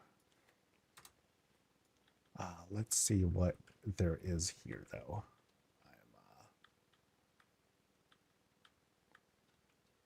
I'm not quite sure where to go yet. So they're like multiple paths. That's cool. Oop, I am failing at this initial jump. Okay, I should see my character first. That helps.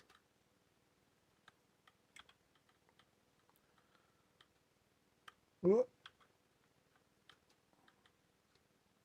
Okay, so let's get a sense of where we're trying to go here. So we are trying to, I think, make our way there and then up there, and then that'll let us, well, can't I just go across?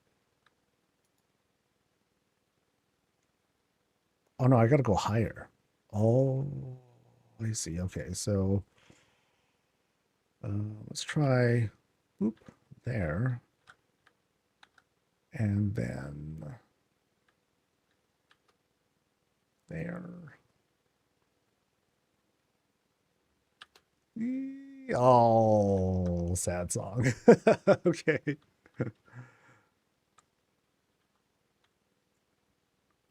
Yeah, the one thing I don't want to do is use paladin skills. That'd be lame. No one likes that. But okay, very disorienting on the camera for this spot, but can I go through that for anything? No. So I'll try again. We'll go across here and here, but is there anything up here that'll help? Doesn't appear so. Yeah, I'm not going to be able to get anywhere from that spot. So go up here, and then we'll try again with, going across that isn't going to help. Not the way I think I want it to. So I'll try going across here again. And can I get up here somehow? So there's, okay, that's way too high. Yeah, I don't think I'll be able to get to that height. So how would I do it instead? Actually, that thing.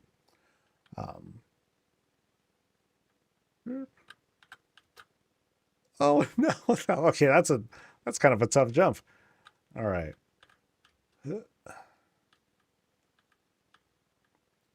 Okay, maybe I just need to go across from this instead. Yeah. That's a little easier. But then now I need to get on top of that so I can get on top of the energy forge. So I'll try jumping from here. Yeah. There we go. And then we carefully climb on this thing so I can get on this. Oh, that felt scary. Okay, so, oh boy.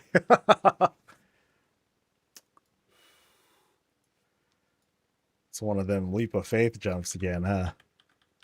Well, you better have this placement good, otherwise I'll be tilted. So, perfect. Good aim. Good aim. Okay. Not just on me, but on you too. Yeah. Okay, so okay, almost messed that one up. Okay, so there we go. Cross that. Boom on top of the tens, and then it's hard to tell from here. So I mean, I guess I go across here. And that doesn't, okay, that doesn't clip. Okay, so that's just the lip. And then from this, I think I gotta climb up. Oh god, I gotta climb up here too. So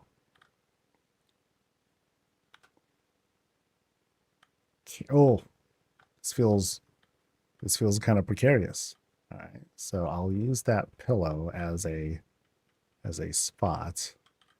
All right, and then I'm here for real. I'm using filigrees. Oh, dude.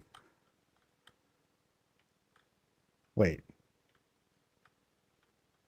How am I supposed to get to that? Okay, I just gotta. Ooh.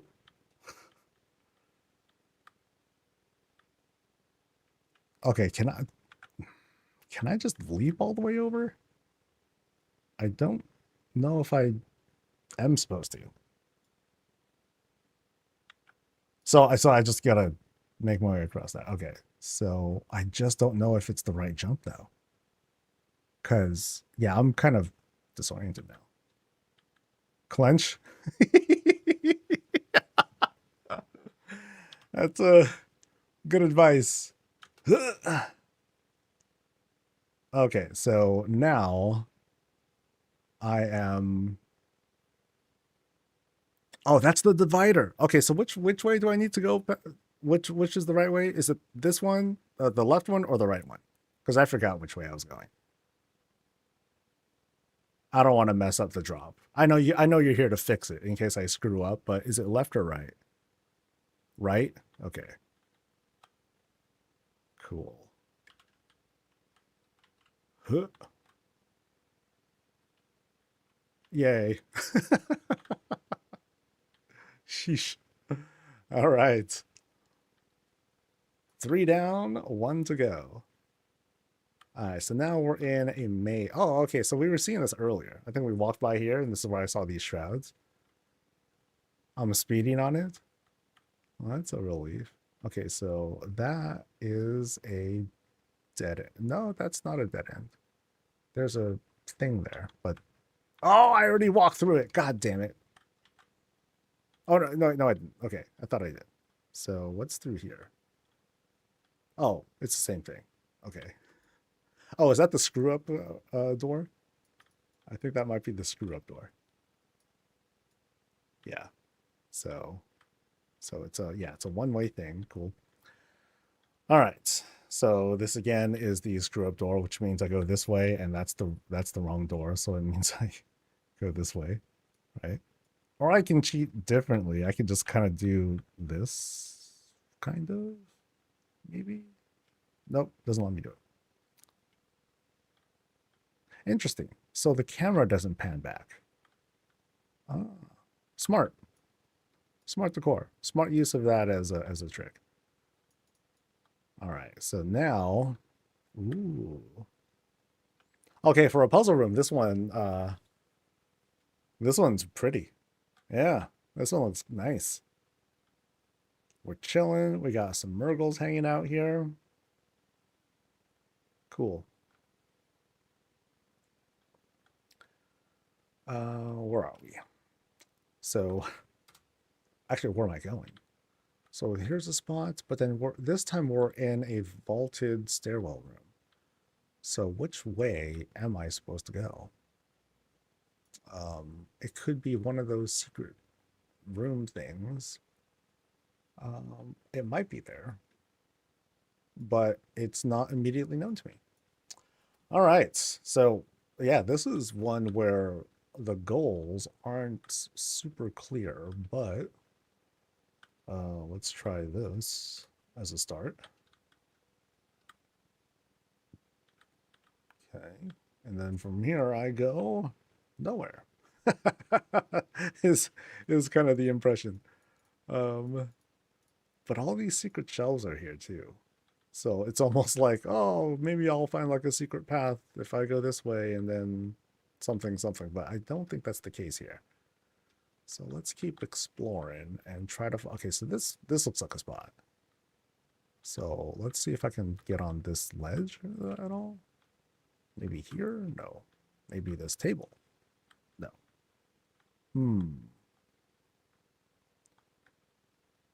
Here, there's nothing being offered that I know of. So there are two spots that I at least made an attempt for. I feel like this is the spot where I should start. I just need to find that first thing. A good first thing. Yeah, it's not that. Oh, actually, is that a thing? Huh. Maybe? Perhaps? Huh. Nope. I think we're getting there, though.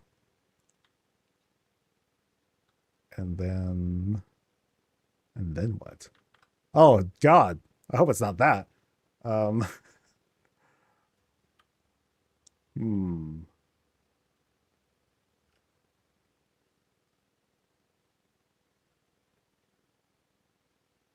Let's see. Oh, there's a thing right there. Oh, dude.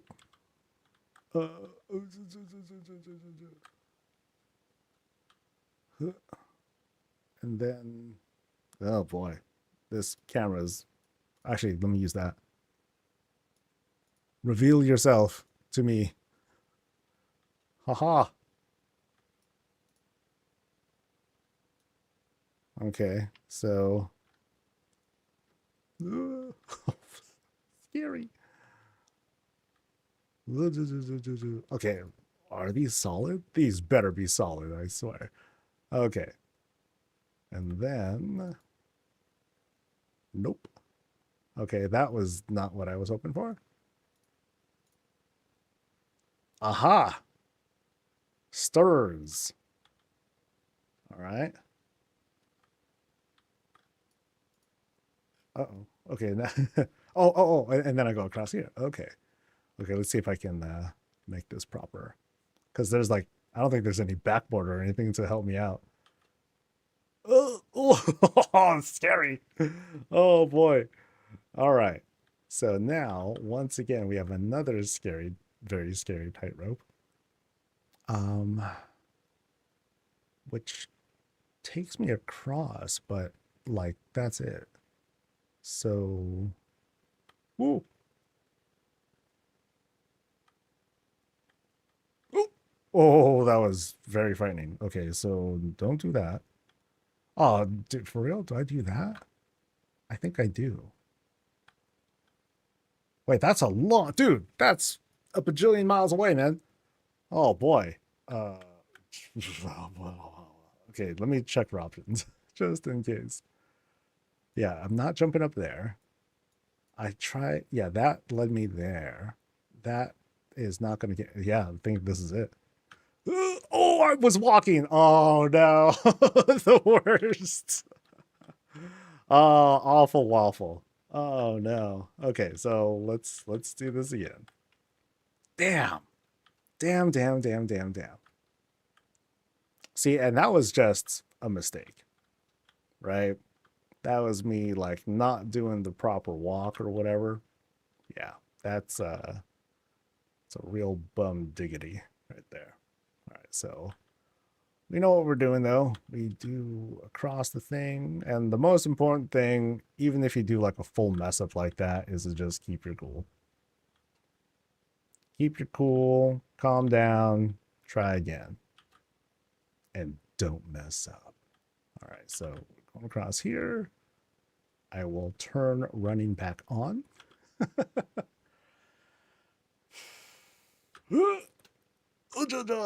Nice. Okay. Do that, jump hard, and then we Mosey across. Phase through that. Climb up this bar thing. Okay, so now the thing is, I still don't know where to go. Like, I guess I'm going that way because there's no other choice for me right now. Oh, and then there's a pole there? Wait. Okay. That's it's hard to see. Please don't fuck up. Oh god, no, that's I don't think I want that. I really hope I don't screw this up. Just safety drop. Okay, good. Oh. Sheesh. All right. And now this, I believe, is the final climb. Before we start, this is definitely one of the more fun puzzle places that I've seen. This was a lot of fun. All right, so this is the end of the road, so I presume we're just going up. You know, there's only one way in. You know, yeah, there's only one entrance, so let's start figuring this out. What works? And clearly, they have been playing some Decor Duel. I just gotta point that out. Ooh. Yeah, they've been going at it with this. Do I? No, that's not it. But is this really the way to go? Maybe. I'll try this one more time. There we go.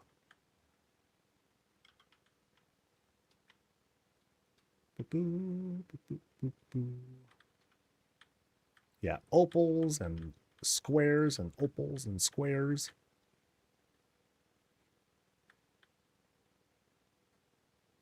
Yeah, all I'm getting from this is, just climb higher. So we'll use this ledge. Boom.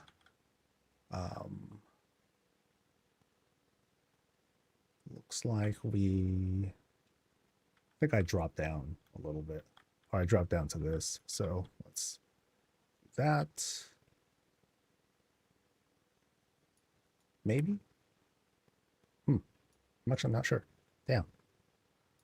Well, I think if I did do that wrong, then I messed up. But let's just progress with this anyway. Oh, come on. Climb, buddy.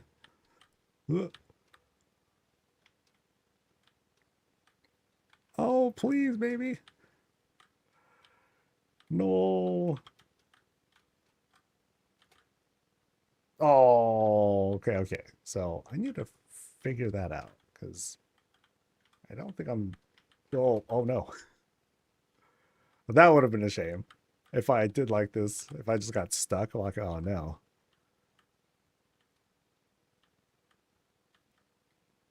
I almost feel like I'm slipping on some of this stuff.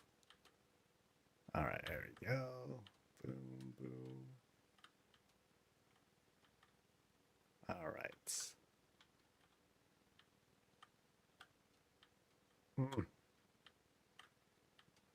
All right, so here we are in this spot, and here. Oh,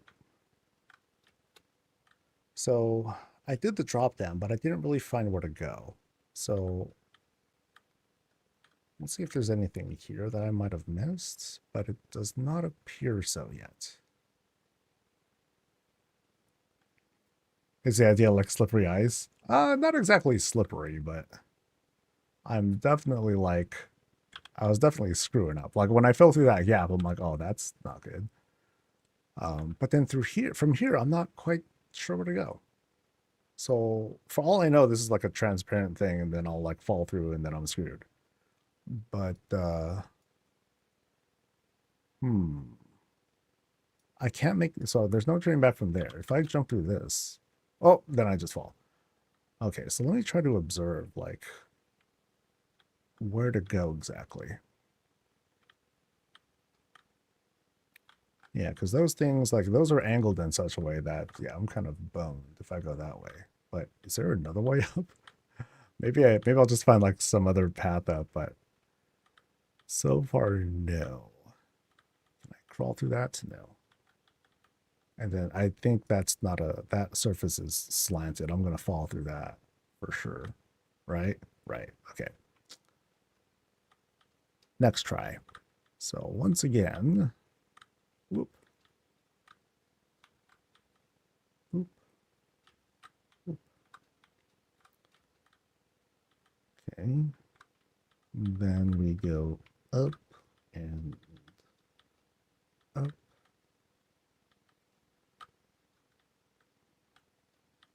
Come on, buddy. There we go. All right. Round 4. So there's that drop down. Boop. Oh no. Oh. Okay, this is okay. I am screwing up.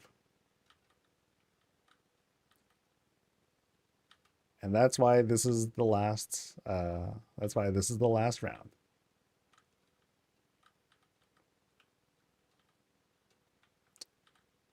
You know what it is, guys? I think I'm getting hungry. That's what's going on. Oh no. Come on, dude. I think these angles are just like, these are a little frustrating to, like sometimes, in some, on some decor, you're able to kind of like latch on. There's actually this kind of like sort of a grip point, that you have. This ice doesn't quite have that though. Yeah. See that? Because of the angle and everything. Like,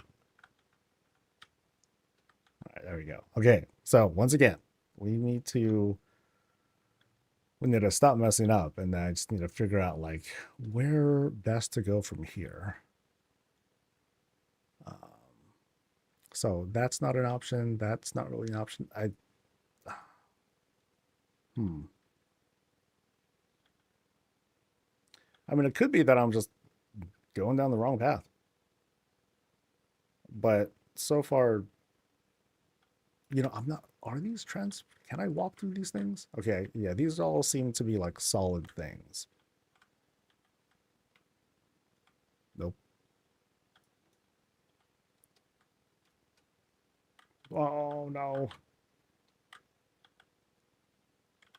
So I'll just try sliding down this, and then yeah, there's nothing down there that I'm trying to make my way towards, unless I just need to go to the other side of that. That'd be goofy. But I feel like I have no other choice but to like see what's on the other side here, because it's the only way I was able to get up to this spot. So I think this is the way to proceed. So it was just a drop down. All right.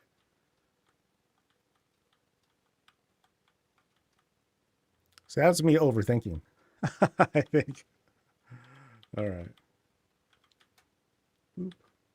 Oop. It's all right. Okay, this feels scary. I feel kind of traumatized by the way these ice cubes are.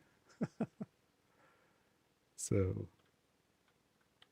okay, so I'll switch to run. Oh no. Can I go backwards? Yes. All right.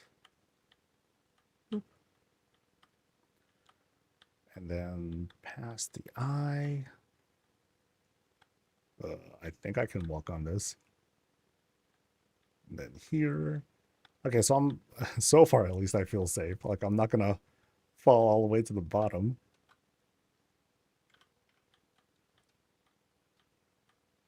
Oh, there's a thing right above me. Okay. Get rid of that beam. Hit against that. Oh boy. What? Dang it. Oh.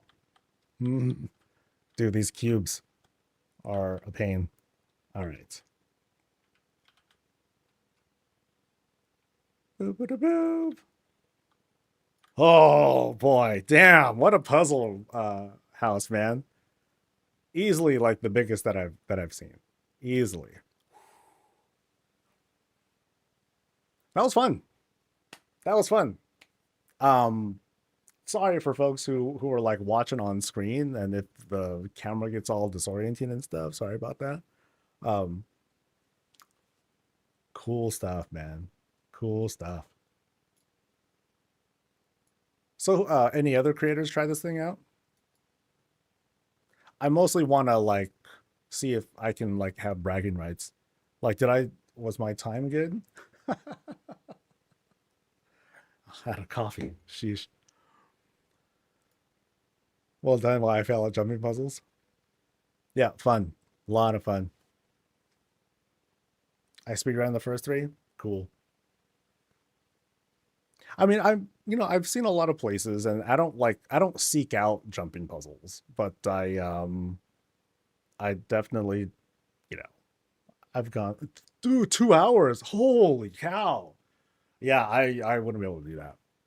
Um yeah, if it was going to take me too long then I would have like I would have cut the tour. I would have cut things short because I'm like, okay, I can't take up too much time on like just this one spot. But yay. I'm glad. Yeah, I'm glad I didn't take that long. Not to say that this was easy either. No, this was good. This is very, very well done. My only gripe is like the ice thing because the ice, I'm not even blaming you. I think it's just the way that you climb up these ice things, they feel, I don't know, like somehow they feel like they're soft surfaces somehow. I don't know if that makes any sense. But they do feel like slippery in that sense. Yeah. Cool stuff. Thank you. Thank you for letting us into this place. But we still got one more. We ain't done for the day, folks. We still got one more place to visit for the day. We're going to For the Voodoo. And it's not a small place either. Like I came watching and see my name and I was like, oh, nice. Just in time. Just in time.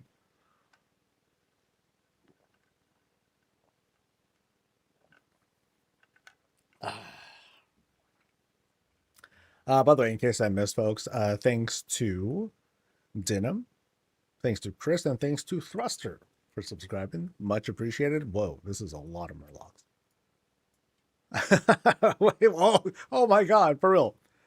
Okay, we're getting right into this one. Welcome to For the Voodoo's place. And wow. That's so dope. So for context, as we're doing this visit, for those who are seeing this later, we just got like a bunch of like we got a new kind of housing skin over on the WoW shop that gives people like this whole different house and it's like a totally different thing. And people are reacting to it. A lot of them are pissed. It's like, oh man, they have like this whole different house skin and we don't have anything. And then I stumble upon this.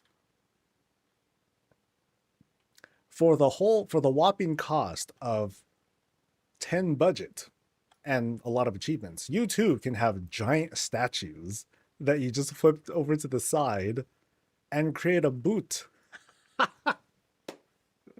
That's all funny. Okay, this is easily like one of the most original places I've seen. The exterior, that is. We'll see how it goes inside. But oh wow, what a treat. What a treat this is already. And it's thanks to the fact that you only need so few decor to make this possible, is that it frees up room for everything else. Very clever. Very, very. Oh my God, no! That Murloc is not having fun. Medic. Okay, so these Murlocs are otherwise, the rest of them are having fun. We got sack races on this side. Oh, he just ate it. Oh, sorry, King. But yeah, the Reds are way ahead. This is adorable. Yeah, they're just doing this whole thing where they're stunt climbing and they're jumping and they're having a good time. Except for the four blue. Why is it gotta be the blue one? Oh, that's messed up. Actually, maybe it's because it's Alliance. I don't know, but these depictions are just sick. And what do we have here? We're feasting. Heck yeah. So here, like, we got, so they're doing male stuff. Now they're all like drinking and vibing and having a good time. I'm really scared for what's gonna happen inside now. I'm very, very scared. So what are they having? They're having stew. They're having chowder. There we go. Well, they're even lining up properly. Yeah. So this feels fun. Yeah, I love this. I love this. What a break from Warcraft. Warcraft. All right. Well, let's head inside and see what's going on. It's those eyes. Yeah, for sure. Okay, so we enter from the bath. Wait, we're in the. Wait, we start up in the bathroom. Yeah, we actually we are starting off in the bathroom. Okay, great place. 10 out of 10. No notes. And that's no, that's I'm sure we can probably walk through that or something. But yeah, we got our toilet roll and everything. Nice tank setup too. All right, well, we got the bathroom out of the way. so we come out of the bathroom. Oh wow.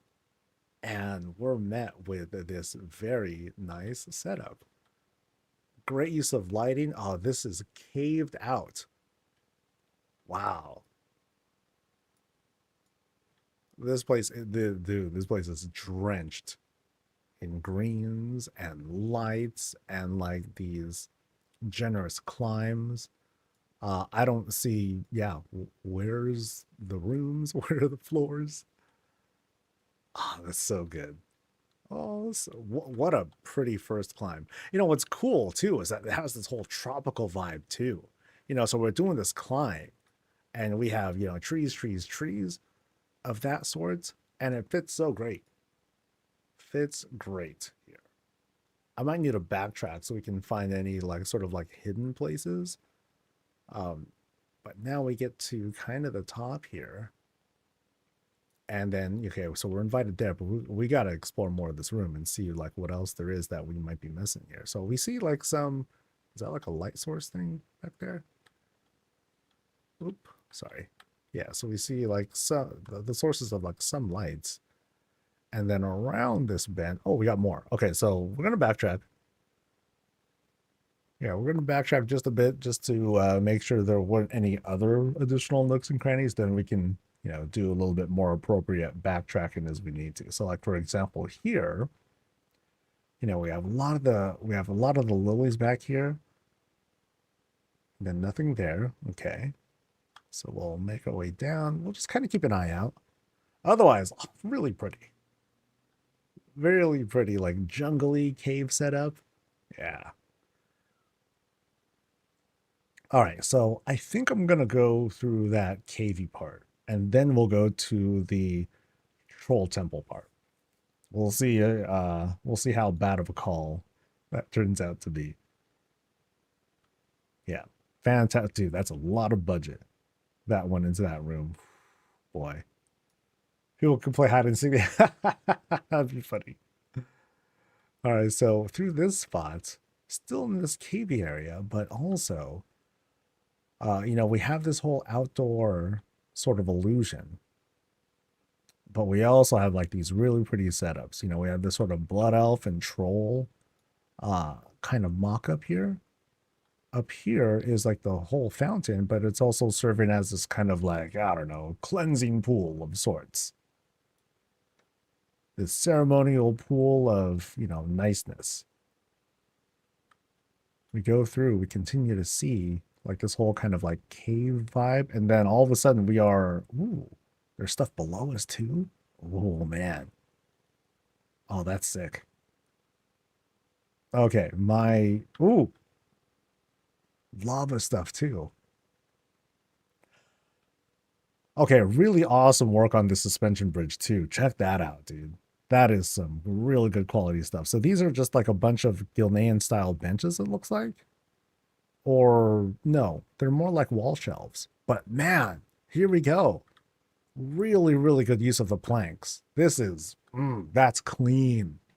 That is really clean. Yeah, we cross the suspension bridge. And then here, like, check out these screens that are, how are these being dressed up as like kind of a wall section almost. And now we're going through this spot, and yeah, I've lost all sense of direction. Uh, wow. It feels like we're in this constant nighttime vibe, and now we're in this sort of like a marketplace, or like a social spot. Here we can like just kind of chill here. We have our special like troll clock of sorts. I mean, yeah, what is that actually? No, is that just one thing? No, it's not just, it's a backwards thing. And then there are little forks, to serve as the minute hands. And then a whole bunch of these lamps. Wow. That's a lot of little lamps to put on this spot. That's good. That's really good. That's really expensive on the budget, but that's so good. That's really neat. Yeah, these are some incredible shots. In fact, let's make sure that we take some. Yay. I mean, I'll definitely go back to the entrance and like take some more. Wow. So here under this gazebo, you know, they flattened it out. So they just kind of they embiggened the thing, but they also lowered it. But I like the way it all sits because now we have like this, you know, this bigger space acting as a supermarket, and then acting as a kitchen area, and then they have the market benches to balance things out as best as they can, at least. You know, given that we're on like a rock and whatnot. But yeah, all these fixins, stuff is going. We're cooking. Too bad there aren't like a bajillion Murlocs here also feasting and having a good time. They're all outside, though. All of them are outside. Right through here, we have a clear like work in progress sort of setup. But then I think we come across now and into this like new waterfall kind of room. Oh, man. Dude, these rooms are sick. So this happens to be also, oh, actually, no, let me double check. So here we are. This is, you know, here we can see like kind of the deconstruction here. So here's one stairwell room. Here's another stairwell room. Because as you can see, whoop, we can kind of like, oh, shoot, we can sort of drop down. And it looks like they're out of budget. So we're out of room here. But dude, the way that this, oh man, okay, I'm like screwing up now. Come on, jumping puzzle experience. The way that this all sits together is really, really good. So here we are. Here's like kind of the entrance we came from. And then notes, we have like these different level fountains happening. But what they did too is they have it all come together. So here's a fountain here. Here's like one there. And then you can see how it sinks down. We retain that sort of watery effect without even the use of any rugs. This is all water, all fountains doing the work. That's brilliant. That is so damn smart. And then we have like more of these here. We probably have like, okay, I don't know where we're going now. Now I'm just wandering to like what feels like a whole Murloc spot. Dude, this is wild. Yeah, so we're actually walking through we're walking on a fountain. You know, and then we come out. Here's where like some stuff would be, you know, more Murlocs, I guess, would be hanging around here. And I don't know how I got to where I'm at now. Because now things have, okay, it's opened up, but it hasn't opened up because we're still in like regular rooms. We have yet to enter a skybox room. Oh, dude. Dude, the construction on here is oh, it's just nasty. It's just nasty good. So there's this kind of drop down. Okay, we'll go down here, assuming that we can like maybe make our way back up. but it's like so windy. Yeah, because it's like, now where am I going back to? Like, I don't know if we're gonna actually wind back to previous areas, because this is like kind of a new spot. This sort of porch area. Food and fixins are laid out. Pig is like, or the boar is like kind of ready to go. Okay, so we're getting close to the lava balls, and I remember there was a room where we did see lava balls, but we'll continue to explore. There's a lot to look at here. So here we suddenly enter this whole blacksmith area. And notice again, this place has been caved out.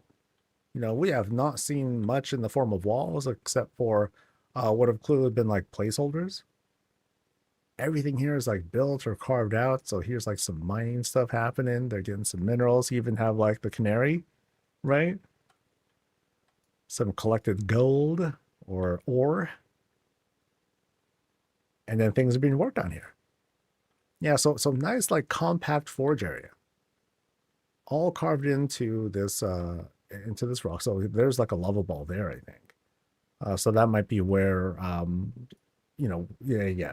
I think that's where some of that might have come from. So perhaps I was mistaken and we're not close to those lava balls I was talking about. Or are we? It's hard to tell. Yeah, so there's some lava happening there. Oh, that's really neat. And then, okay, hi, Reptar. And then there's another spot. Yeah, we've seen a bunch of places that are like under construction. And the place is filled out. Yeah, the place is capped out. So they intend to be like, all right, we're gonna keep building on this place until it's done. Okay, so now we've returned to like one of the original rooms. So here's that bridge crossing that we saw earlier. Wow. Okay, so let me get my bearings because I'm really thrown off. So there's that market spot, and I think we wandered off somewhere else. So now we're gonna go this way, I think. Notice here we just have like sand, it looks like. Whenever there's no rock, we just have sand. And here, oh dude, really good spread. Ooh, like the look of this. Again, troll stuff, man. Troll stuff pops so good. It's bright, it's loud. Oh, okay, it's bright because of the tusk chandelier, but you know, it's bright, it's loud. You have these like these crazy color contrasts that dance so well together. And then I think here is like the other end of this whole market area. Yeah. Yeah, because then I went that way. So we're gonna retreat back again. Troll stuff is this. It's really good. I mean, you can make all of these look like really awesome with some effort. It's just that yeah, troll stuff has a certain pop and color to it that always like impresses me. Okay, so now we actually went all the way around. All right, so let's we'll kind of backtrack. We'll do a quick pass around just to make sure we didn't miss anything. Because boy, there was a lot to see. There was a lot to see in this spot. Yeah, so once again, there's like that whole tent. We had like the kitchen area. We went around it. Die choice is perfect. I mean, we definitely didn't have to worry about like the floor bug, right? So let's make our way down again and make sure that we've explored everything that there is around here. So there's like the reptar that's saying what's up. We're going to pass by that little lava pool over here. Here's where we're feasting. I think there might be another spot to explore here. So I think this way. Nope, not this way. Yeah, here's like where the blacksmith stuff was. And then yeah, here's where we like climb up. Okay. So I think we have seen everything. But have we?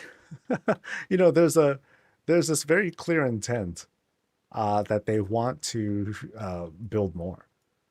I counted no less than okay. I think we'll check out this spot a little bit more because I think it felt like there was more here in this like watery area. Yeah, so here we are, watery area. Um, yeah, like this is some of the most impressive waterwork I've seen, straight up. Like just the here we go. It's this spot. So waterfall comes down. Another fountain, right? It kind of links together. Like here's where they use the hostas to like hide the clip. You know what I mean? Comes down again. Oh, so good. So good. Yeah, and it has this natural flow to it. You know, because it's just okay, we'll just set this thing lower, no big deal. All good. And then that was the work in progress spots. Actually, I think we crossed through here and then to the other side, right? Yeah. Once the other side, then we got to the bar spot. We retreat back here to that trolley spot, and then out here is where we return to the first room, the whole garden area. Yeah, so I didn't quite know what to expect, right? We first started off with like the whole Murloc thing, and then we just have like this like one of the coolest troll slash tropical kinds of areas that I've seen. I really hope I didn't miss anything because I felt like there were things that might have been easy to miss, and I don't think the boss is here to tell us everything. Yeah, what a great place though. Absolutely magnificent. But I also want to thank everyone else who had shared their places for us to look at and gush over and enjoy and conquer in some cases. So of course, big thanks to everyone who joined us. Thanks to the audience. Thanks to all of y'all who came along with me for these visits. It was a ton of fun. We have a full queue once again. So we're going to yeah, so we have, let's see, one, two, yeah, we got a full queue of folks ready for next week. I'll start vetting through, making sure we're good so we can prepare for another bit of exploration around Azeroth. Yay! And I'm starving, so let's find a person. Let's find a person. So I did Kraken Latte like twice in a row. Are we gonna do a threefer? Are we gonna do a threefer? So I see. Yeah. Who am I following? There's Wochi. There's Ashura. There's Persephone. Bears has been up for a bit. Mistledine has been streaming for a while. Dun, dun, dun, dun, dun, dun, dun.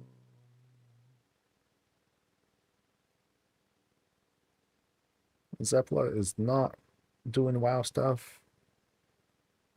We'll go to Mistledine. And I will leave it to him. It looks like he's done.